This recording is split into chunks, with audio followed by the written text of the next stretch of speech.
వంగరాజ్య మహారాజు ఆదిత్యవర్మ రాజ్య ప్రజలకు ఉచిత పథకాలు అందిస్తూ సురాజ్య పాలన చేస్తూ ఉండగా ఒకరోజు విశ్రాంత మందిరంలో సేదతీరిన మహారాజుగారి మందిరానికి మంత్రొస్తారు. ఏంటి మంత్రివర్య, వేళకాని వేళలో వేంచేశారు? ఏమన్నా విశేషమా? విచారకరమైన విషయమా? మరీ అంత ప్రమాదకరమైన విషయం కాదు ప్రభు.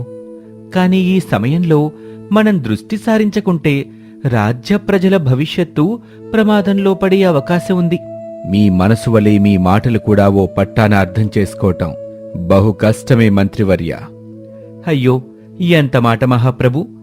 మీరు రాజ్య ప్రజల కుశలం కోసం ఉచిత పథకాలు పెట్టి వారిని బద్దకస్తులు చేస్తున్నారని, రాజ్యకాంక్షతో వాళ్ళని సోమరిపోతుల్లా చేస్తున్నారని పొరుగు రాజ్య త్రివిధకాంతవర్మ మహారాజు వారి సిబ్బందితో దుష్ప్రచారానికి పూనుకున్నట్లు సమాచారం అందింది.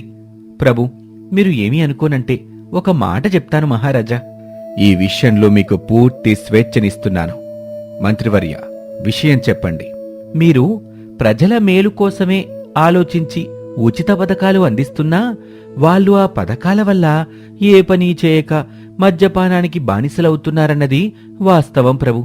కనుక వారి మేలు కోసం మీరు ఈ విషయంపై దృష్టి పెడతారని, అలాగే మన ప్రత్యర్థులకు అవకాశం ఇవ్వకుండా ఉంటారని ఆశిస్తున్నాను ప్రభు. మరి ఇన్ని రోజులు ఈ విషయం నా దృష్టికి తెచ్చేందుకు ఎందుకు సందేహించారు మంత్రి? సమయం కోసం వేచి చూశాను మహారాజా. ప్రత్యర్థుల ఆగడాలు శృతిమించటంతో ఈ సమయంలో రావాల్సి వచ్చింది.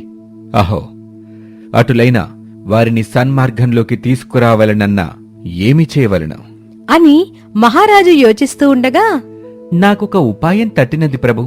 వివరించమందురా? బేష్, ఆ ఉపాయమేదో త్వరగా బయటపెట్టండి. గోడలకు కూడా చెవులుంటాయని పెద్దలు చెప్పారు కదా ప్రభు. ఎందుకైనా మంచిది మన జాగ్రత్తలో మనం ఉండటం మంచిది అంటూ మంత్రి రాజుగారి చెవిలో రహస్యంగా విషయాన్ని చెబుతాడు. మీ తెలివితేటలు అమోఘం మంత్రివర్య. బహు చక్కగా సెలవిచ్చారు. మా రాజ్యంలో మీరు మంత్రిగా ఉండటం రాజ్య ప్రజలు చేసుకున్న అదృష్టం. మీరు చెప్పినట్టుగానే రేపు ఉదయమే చాటింపు వేయించి విషయాన్ని రాజ్యసభలో ప్రకటిస్తాను. రాజుగారు చెప్పినట్లుగానే తర్వాత రోజు చాటింపు వేయిస్తారు. వంగరాజ్య మహారాజు ఆదేశానుసారం వంగరాజ్య పురుషులకు తెలుపునది ఏమనగా, ఈ రోజు ఉదయం 10 గంటలకు రాజుగారి సభా సమావేశ మందిరంలో సభ జరగనుంది. కనుక గ్రామంలోని పురుషులు మాత్రమే ఈ సమావేశానికి హాజరు కావాలనని, సమావేశానికి రాలేని వారికి కఠిన కారాగార శిక్ష విధిస్తారని తెలుపమన్నారహో. రాజుగారి మాటలకు భయపడిన రాజ్య పురుషులందరూ చెప్పిన సమయానికల్లా టంచనిగా సమావేశానికి హాజరవుతారు. అందరూ వచ్చినట్లేనా? ఇంకెవరైనా హాజరు కాలేదా? అందరూ వచ్చారు మహారాజా. ఉన్నపాటుగా రాజ్యంలోని పురుషులందరితో సమావేశం ఏర్పాటు చేసినందుకు కారణమేంటంటే, నేటి నుంచి ప్రజలకు అమలు చేస్తున్న ఉచిత పథకం యొక్క నగదు 5% పెంచుతున్నాను. అలాగే ఇప్పటికే ఉన్న పాఠశాలలతో పాటు మీ సమీపంలోని మధుశాలల్ని పాఠశాలలుగా మార్చుతున్నాం. మీరు చేయాల్సిందేంటంటే ఆ పాఠశాల నిర్మాణాన్ని మీరే చేసుకోవాలి. అందుకు దినసరి వేతనం అందించే బాధ్యతని మా మంత్రికి అప్పగించటం జరిగింది. మహారాజా, మరో విషయం ప్రకటిస్తానని గుర్తు చేయమన్నారు కదా? గుర్తుంది మంత్రివర్య. ఇప్పుడు నేను మీకు చెప్పే విషయం పాటిస్తే అది మీ జీవితాన్నే మార్చేయగలదు. అయితే మీరు ఒప్పుకున్న తరువాతనే ఆ సాహసమేంటో ప్రకటిస్తాను.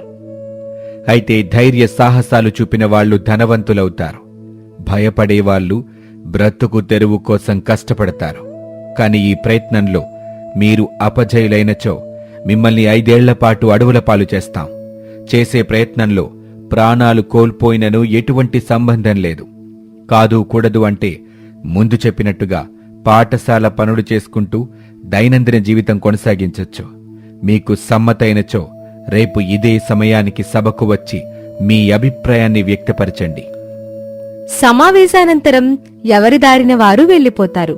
ఇక కాసేపటి తర్వాత, ఈ ఉపాయంతో మన గ్రామంలో బద్దకస్తులెవరో, కష్టించి పనిచేసేవారెవరో తెలిసిపోతుంది మహారాజా. ఎలా మంత్రివర్య? నాకు ఉన్నంతలో చాలు అనుకునేవాళ్లు పాఠశాల పనులు చేసుకుని రోజువారీ కూలీ పొందుతూ సాఫీగా జీవితాన్ని కొనసాగిస్తారు. ఎంతకాలం ఇలా ఎదుగుదల లేకుండా ఉన్న చోటనే ఉండిపోతాం?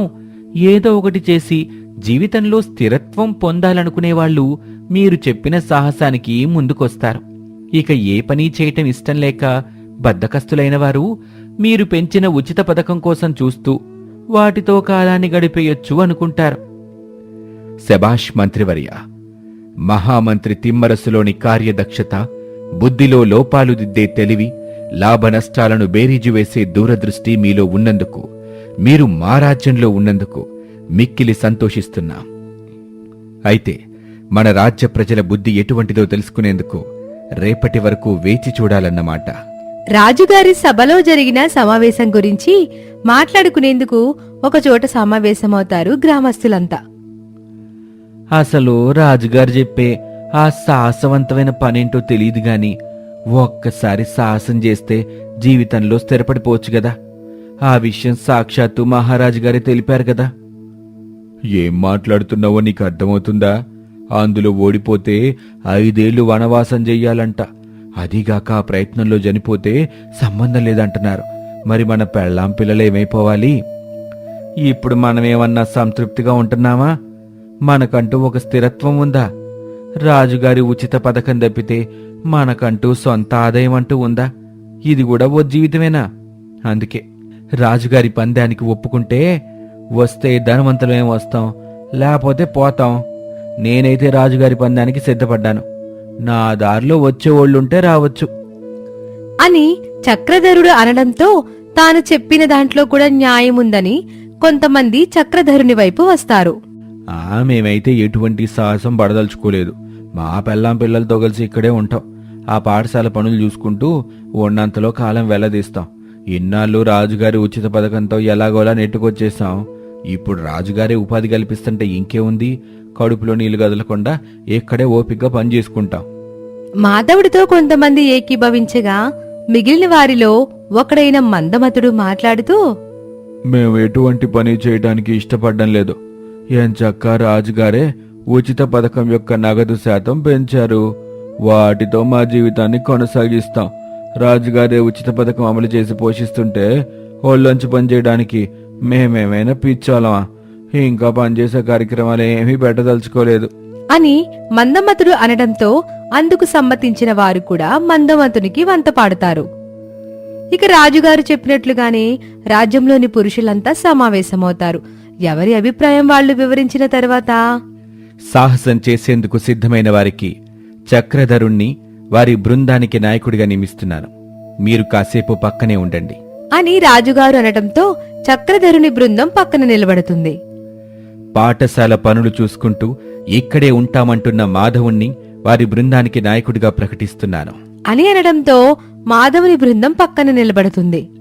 ఇక చివరిగా మిగిలిన మందమతుడికి తన వెనకున్న పురుషుల్ని 3 ఏళ్ల పాటు అశ్వాలకు కాపరులుగా ఉండమని, ఉచిత పథకాలకు అలవాటుపడి బద్ధకస్తులైన వారికి ఇంటికి వెళ్లే అనుమతి లేదని, 3 ఏళ్ల కఠినమైన పనులు చేసిన వారిలో కష్టపడే తత్వం కలిగితేనే ఇంటికి పంపిస్తాను అని రాజుగారు తీర్పు ఇవ్వడంతో మందమతుడి బృందానికి వాళ్లు చేసిన తప్పేమిటో తెలుస్తుంది.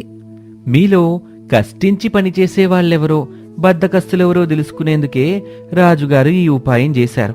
మేమనుకున్నట్టుగానే మీరు మీ బద్ధక బుద్ధిని చూపించారు. మీ తీరు మారే వరకు ఇక్కడే గొడ్డులా కష్టపడాల్సిందే అని మంత్రి సెలవివ్వడంతో మందమతుని బృందం తలపట్టుకుని బాధపడసాగారు. మంత్రివర్య, భార్యా పిల్లల కోసం న్యాయబద్ధంగా ఎంత కష్టమైన పని చేసేందుకైనా కష్టపడే గుణమున్న చక్రధరుడికి, తన బృందానికి యుద్ధ విద్యలో తర్ఫీదిప్పించి మన రాజ్య సరిహద్దులో సైనికులుగా నియమించండి. ఇక ఉన్నంతలో కష్టపడి సంపాదించిన దాంతోనే సంతోషంగా ఉంటామంటున్న మాధవుణ్ణి తన బృందానికి ఆర్థిక శాస్త్రంలో శిక్షణ ఇప్పించి ఆర్థిక శాఖలో ఉద్యోగాలిప్పించండి అని రాజు తీర్పు ఇవ్వడంతో సభా ప్రాంగణమంతా కరతాళ ధ్వనులతో మారు మోగిపోయింది. అప్పట్నుంచి ఉచిత పథకాలను రద్దు చేసి రాజ్యప్రజలకు కోటలో కొలువులివ్వడం ద్వారా వంగరాజ్య మహారాజు మిగతా రాజ్యాల రాజులకి ఆదర్శంగా నిలిచారు. ధర్మపురి అని ఒక రాజ్యం ఉంది. ఆ రాజ్యానికి రాజు బలవర్ధనుడు. ఒకరోజు రాజభవనంలో సభ జరుగుతూ ఉంది. రాజు, మంత్రి మొత్తం పరివారం అక్కడే ఉన్నారు. అక్కడికి ఇద్దరు అన్నదమ్ములు వచ్చారు. మహారాజా, వీరిద్దరూ అన్నదమ్ములు. వీరి తండ్రి పోతూ పోతూ వీరికి 8 ఎకరాల పొలం ఇచ్చాడు. ఇప్పుడు వీళ్ళు దీన్ని పంచుకోవాలి అనుకుంటున్నారు. కాని వీరి గొడవ ఎన్నటికీ తీరటం లేదు. అందుకే మహారాజా మన సభకొచ్చారు. మీరే న్యాయం చెయ్యాలి. మన సభలో ఇంతవరకు ఎవ్వరికీ అన్యాయం జరగలేదు. మేమిచ్చిన తీర్పు అందరికీ సబబుగానే తోస్తుంది. ఎంతటి జటిలమైన సమస్య అయినా మేము సునాయసంగా పరిష్కరిస్తాం. ఈ విషయం మన రాజ్యంలోని ప్రజలందరికీ తెలుసు. ఆ విషయం తెలిసే మీ దగ్గరికి వచ్చాం మహారాజా. తమరే మాకు న్యాయం చెయ్యాలి. మా అన్న నన్ను మోసం చేయాలని చూస్తున్నాడు మహారాజా. మీరే నన్ను ఆదుకోవాలి. ముందు మీ సమస్య ఏమిటో చెప్పండి. రాజుగారు మీకు తప్పక న్యాయం చేస్తారు. రాజా, మా నాన్నగారు 8 ఎకరాల పొలం ఇచ్చారు. సరి సమానంగా చెరో 4 ఎకరాలు పంచుకుందామంటే మా అన్న దానికి ఒప్పుకోవటం లేదు మహారాజా. ఎందుకు ఒప్పుకోవటం లేదో నేను మీకు చెప్తాను రాజా. మా తాతగారు మా నాన్నగారికి ఇచ్చింది 2 ఎకరాలు. నాకు తెలిసి మాకున్న ఆస్తి ఆ 2 ఎకరాలు మాత్రమే. మా నాన్నగారితో పాటు నేను ఎంతో కష్టపడ్డాను మహారాజా. నాకు పెళ్లి జరిగిన తర్వాత నా భార్య కూడా ఎంతో కష్టపడింది. అందరం కలిసి కష్టపడితే ఆ మిగతా 5 ఎకరాల పొలం సంపాదించగలిగాం. వీడు చిన్నాడు కాబట్టి మా నాన్న అమ్మ వీడిని బాగా గారాబంగా పెంచారు. చిన్నప్పటి నుంచి వీడు కష్టం చేసి ఎరగడు.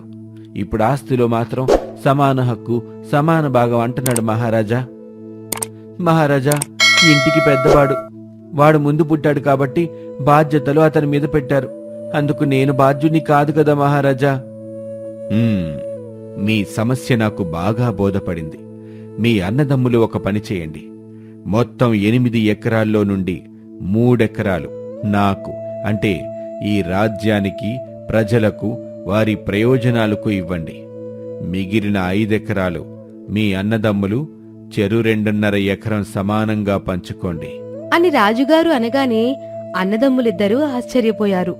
అదేంటి మహారాజా, న్యాయం చేస్తారని మీ దగ్గరికి వస్తే ఇంత అన్యాయమైన తీర్పిచ్చారు? ఏంటి మహారాజా ఇది? మహారాజు గారిచ్చిన తీర్పుకి ఎదురు చెప్పే అంతటి వాడివయ్యావా నువ్వు? అసలు మీకు వారసత్వంగా వచ్చింది కేవలం 2 ఎకరాలు మాత్రమే. మిగతా 6 ఎకరాల పొలం మీరెలా సంపాదించారు? న్యాయంగా రాజ్యానికి గట్టాల్సిన శిస్తు మీరు గడుతున్నారా? ఈ లెక్కలన్నీ పరిశీలించిన తర్వాతే మీకు పరిష్కారం చెప్పమంటారా? అలా అయితే 2 సంవత్సరాలు పడుతుంది. ఇది మీకు సమ్మతమైతే చెప్పండి, లేదా రాజుగారిచ్చిన తీర్పుకి కట్టుబడి ఇద్దరు ఒప్పుకోండి అని మంత్రి గట్టిగా చెప్పాడు. అన్నదమ్ములిద్దరూ ఇక చేసేదేమి లేక బాధతో తలదించుకుని అక్కడి నుంచి వెళ్లిపోయారు. వారు తిరిగి వారింటికి చేరుకున్నారు. చనిపోయిన వాళ్ళ నాన్నగారి స్నేహితుడు శేషాచలం వారింటికొచ్చాడు. ఏమిట్రా అబ్బాయిలు, పొలం గురించి గొడవ పడుతున్నారని విన్నాను. ఇదంతా నిజమేనట్రా? అవును పెదనాన్న, చేరు సమానంగా పంచమంటే లేదు, నాకెక్కువ భాగం కావాలంటున్నాడు అన్నయ్య. ఇదిగో దానివల్ల ఈ గొడవలన్నీ. ఏమిట్రా పెద్దోడా, మీ తమ్ముడు చెప్పేది నిజమేనా? మీ నాన్నగారెట్టా పెంచారా మిమ్మల్ని? మీరిట్టా తయారవుతారని నేనస్సలు అనుకోలేదు. ఆయన బ్రతికుంటే నిజంగా ఇప్పుడు ఈ గొడవలు చూసి చనిపోయి ఉండేవాడ్రా. మీరు చేస్తున్న పనులు చూడలేక ఊర్లో పరువు పోగొట్టుకుంటున్నారు కదరా. పరువు మాత్రమే కాదు పెద్దనాన్న, ఉన్న ఆస్తి కూడా పోగొట్టుకున్నాం. అంతా ఈడి వల్లే. నాకిద్దరు ఆడపిల్లలు. ఏదో కొంచెం గనికరిచ్చి మా అన్నయ్య గదా అని వదిలేస్తే పోయేదిగా.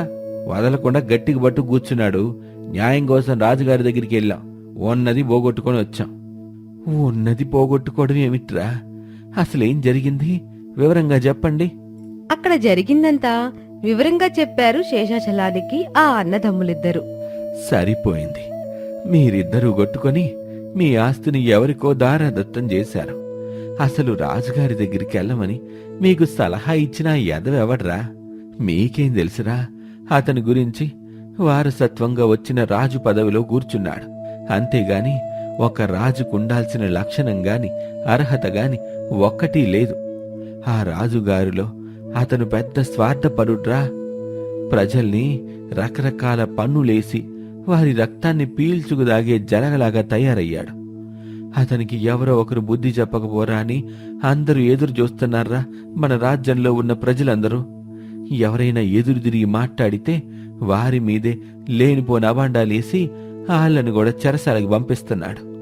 అందుకే ప్రజలందరూ నోరు మూసుకొని భరిస్తున్నారు. అదేంటి పెద్దనానా అట్టా అంటావు? ఆ రాజు అంతటి దుర్మార్గుడా? అవునరా అబ్బాయి, నువ్వెన్నాళ్ళు ఊర్లో లేవుగా, కాబట్టి నీకు ఈ విషయం తెలీదు. ఈ ఊర్లో ఉన్నాళ్ళకి ఆ రాజు గురించి బాగా తెలుసులే. చూడండి పెద్దనానా, ఊర్లో ప్రజలందరూ ఊరుకోవచ్చు గాని నేను మాత్రం అస్సలు ఊరుకోను. ఆస్తి వల్ల మా అన్నదమ్ముల మధ్య సమస్యలు వస్తే రావచ్చు గాని మమ్మల్ని మోసం చేస్తావంటే నేను ఊరుకోను పెద్దనానా. ఏం చెయ్యగలవురా? అతను మహారాజు, నువ్వు సామాన్యమైన పౌరుడివి. అంతటి మహారాజుని నువ్వెట్ట ఎదురిస్తావు? అతన్ని ఎదిరించే అంగబలం నా దగ్గర లేకపోవచ్చు పెద్దనానా, కానీ అతనికి బుద్ధి చెప్పే బుద్ధి బలం మాత్రం నా దగ్గరుంది. ఖచ్చితంగా మా దగ్గర తీసుకున్న 3 ఎకరాల పొలాన్ని అతని దగ్గర నుంచి నేను వెనక్కి తీసుకుంటాను, చూస్తా ఉండు అని అంటాడు తమ్ముడు. ఇలా కొద్ది రోజులు గడిచిన తర్వాత అన్నదమ్ములిద్దరూ కలిసి రాజుగారి సభకు వెళ్లారు. ఏమిటి, మీ అన్నదమ్ములిద్దరూ మళ్ళీ వచ్చారు? ఆ రోజు మీ సమస్యకు తీర్పు చెప్పారు కదా మహారాజు గారు. అయ్యా, మేమా సమస్య గురించి ఇప్పుడు రాలేదయ్యా. మా మధ్య మరో కొత్త సమస్య మొదలైంది. ఆ సమస్యకి పరిష్కారం కూడా మహారాజు గారే ఇవ్వాలయ్యా. ఆయనైతేనే న్యాయమైన పరిష్కారం చూపిస్తారు. అవునయ్యా, మహారాజు గారు న్యాయానికి పెట్టింది పేరు. రాజ్యంలో ప్రజలందరూ మహారాజు గారిని చాలా బాగా పొగుడుతున్నారయ్యా. ఎంత నిజాయితీపరుడు, నిస్వార్థమైన మనిషి మన నగరానికి మహారాజుగా ఉండటం ప్రజలందరం చేసుకున్న అదృష్టం అని కూడా అంటున్నారయ్యా. ఇక చాలు మీ పొగడ్తలు. నాకు పొగడ్తలంటే గిట్టదు. ముందు మీ సమస్య ఏంటో చెప్పండి, మేము పరిష్కారం చెప్తాం. మహారాజా, ఈ ప్రపంచంలో ఎక్కడా లేని ఓ వింతైన గాడిద మా నాన్నగారికి దొరికిందండి. ఆయన దాన్ని ఎప్పటినుంచో పెంచుతున్నాడు. సహజంగా గాడిదలు పిల్లల్ని గంటాయి కదయ్యా, కాని మా నాన్నగారికి దొరికిన ఈ గాడిద గుడ్లు పెడుతుందయ్యా. అది కూడా 2 సంవత్సరాలకోసారి ఓ గుడ్డు పెడుతుందయ్యా. ఆ గాడిద గుడ్డు పెట్టడం ఈ మధ్య జరిగింది. దాని వయసు అయిపోవటం వల్ల ఆ గుడ్డు పెట్టి ఆ గాడిద చనిపోయిందయ్యా. గాడిద గుడ్డు పెట్టడం ఏంటి అని రాజు మంత్రితో పాటు సభలోని వారందరూ వింతగా ఆ అన్నదమ్ములిద్దరినీ చూస్తున్నారు. ఏంటి, ఏం చెప్తున్నావు నువ్వు? నాకు సరిగా అర్థం కావటం లేదు. అయ్యా, గాడిద గుడ్డు గురించయ్యా. చూడండి, రాజుగారితో ఏమిటా ప్రేలాపనలు? ఒళ్ళు దగ్గర పెట్టుకుని మాట్లాడండి. అయ్యా, కోపడకండయ్యా. మంత్రి గారు, మా అన్నయ్య చెప్పిన దాంట్లో తప్పేమీ లేదయ్యా అని చెప్పి తన సంచిలో నుండి ఓ పెద్ద బంగారు గుడ్డుని తీసి అక్కడ పెట్టాడు. అందరూ దాన్ని చూసి నోరెళ్లబెట్టారు. అది బంగారు వర్ణంలో తలతలా మెరిసిపోతూ ఉంది. ఏమిటి ఆశ్చర్యం! ఇంతటి అద్భుతమైన బంగారు గుడ్డుని నేనింతవరకు చూడలేదు. మీరే కాదు మహారాజా, ఈ ప్రపంచంలో ఎవ్వరూ చూసుండ్రు. ఇది మాకు మా నాన్నగారికి మాత్రమే తెలుసు. అప్పుడు మీరు అడిగారు కదా మహారాజా, 6 ఎకరాల పొలం ఎట్టా సంపాదించారని. ఈ గాడిద గుడ్డు పెట్టిన గుడ్లని కరగదీసి బంగారం అమ్మి 6 ఎకరాల పొలం సంపాదించామయ్యా. అటువంటి అద్భుతమైన గాడిద గుడ్డు ఉంటే మా దగ్గరుండాలి, మీ దగ్గర ఉండకూడదు. వెంటనే దాన్ని తోలుకురండి. అయ్యో మహారాజా, మీకింత ముందే చెప్పాను, ఆ గాడిదకి వయసు అయిపోయిందని, వయోభారం వల్ల చనిపోయిందని. చచ్చిపోతూ ఇదిగోండి చివరగా ఈ గుడ్డు పెట్టి చనిపోయిందయ్యా. ఈ గుడ్డు వల్ల ఇప్పుడు మా ఇద్దరికి కొత్త సమస్య మొదలైందయ్యా. సరే సరే, సమస్య ఏంటో చెప్పండి, మేం దాన్ని పరిష్కరిస్తాం. మహారాజా, ఈ అద్భుతమైన గుడ్లో నుంచి అద్భుతమైన గాడిద పిల్ల పుడుతుంది. ఆ పిల్ల మళ్ళీ గుడ్లు పెడుతుంది. ఆ గుడ్లమ్మి మనం ఇంకా ఎంతో సంపాదించొచ్చని నేను అంటున్నాను మహారాజా. ఒకవేళ ఆడగాడిది కాకుండా మగగాడిద పుడితే ఏం చేస్తాం మహారాజా? అందుకే గుడ్డు నమ్మేసి వచ్చిన డబ్బుని చెరిసగం తీసుకుందామని నేను అంటున్నాను మహారాజా. ఇదే మా సమస్య. మీరే ఏదోటి చేసి మాకు న్యాయం చెయ్యాలయ్యా. రాజు కొంతసేపు ఆలోచించాడు. గుడ్డు పెట్టే గాడిద ఉండటమే ఒక అద్భుతం. అయితే బంగారు గుడ్డు పెట్టే గాడిద ఉండటం మహాద్భుతం. నిజంగా ఒకవేళ ఆడగాడిద పుడితే దానివల్ల మరింత గాడిదల్ని మనం పెంచొచ్చు కదా. కాబట్టి దీన్ని అమ్మటానికి వీల్లేదు. ఈ గుడ్డు పొదిగి అందులో నుంచి పిల్ల బయటకు వచ్చేదాకా ఎదురు చూడటమే సబబు. ఇదే నా తీర్పు. అంతేకాదు, ఈ గుడ్డు ఈ రోజు నుంచి పిల్ల బయటకొచ్చే వరకు మహారాజు గారి వద్దే ఉంటుంది. ఆ పుట్టేది ఆడగాడిదా లేక మగగాడిదా అనేది అప్పుడు చూద్దాం. మహారాజా, అంత పెద్ద బంగారు గుడ్డు, జాగ్రత్తగా చూడండి అయ్యా. పొరపాటు నా గుడ్డుకి ఏమైనా అయితే నా గుండె ఆగిపోతుంది. దాని మీదే నా ప్రాణాలన్నీ పెట్టుకొని ఉన్నానయ్యా. మీ మాటని గౌరవించి వెళ్ళిపోతున్నాం అని అన్నదమ్ములిద్దరూ అక్కడి నుంచి వెళ్లిపోయారు. మహారాజు, మంత్రి ఆ గుడ్డుని పట్టుకుని రాజభవనంలో ఒకచోట నిల్చొని ఉన్నారు. అక్కడికి ఒక వ్యక్తి వచ్చాడు. ఎవరతను? మహారాజా, ఇతను బంగారం యొక్క నాణ్యతని గురించి చెప్పే వ్యక్తి. ఇతగాడి పేరు కనకయ్య. ఈ గుడ్డు ఏమాత్రం నాణ్యత గల బంగారమో తెలుసుకోమని ఇతనికి నేనే అప్పచెప్పాను మహారాజా. మహారాజా, ఇది అక్షరాల మేలిమి బంగారం. ఇందులో ఎటువంటి అనుమానము లేదు. దీని ధర కొన్ని లక్షలుంటుంది మహారాజా. దీన్ని కొనగల బంగారు వ్యాపారస్తులు మన రాజ్యంలో ఉన్నారని నేను అనుకోవటం లేదు. అయినా దీన్ని అమ్ముతామని మేం చెప్పలేదే. చాలు, ఇక మీ మాటలు కట్టిపెట్టి మీరు వెళ్ళండి అని అన్నాడు రాజు. దాంతో ఆ కనకయ్య వెళ్లిపోయాడు. అదేమిటి మహారాజా, ఈ గుడ్డిని మనం ఇప్పుడు అమ్మటం లేదా? పోనీ అమ్మకపోయినా దీన్ని కరిగించి మంచి మంచి హారాలు, నగలు మీరు చేయించుకోండి మహారాజా. వద్దు మంత్రిగారు, అలా చేయటం వల్ల మనకి పెద్దగా లాభం ఉండదు. ఈ గుడ్డు పొదిగి పిల్లయ్యేదాకా ఎదురు చూస్తే ఇందులో నుంచి ఒక ఆడగాడిద గనక పుట్టిందంటే మనకి ఇటువంటి గుడ్లు ఎన్నో పెడుతుంది. అప్పుడు ఆ ఇద్దరన్నదమ్ములు వచ్చి ఆ పిల్ల మాకు కావాలి అని అడుగుతారు మహారాజా.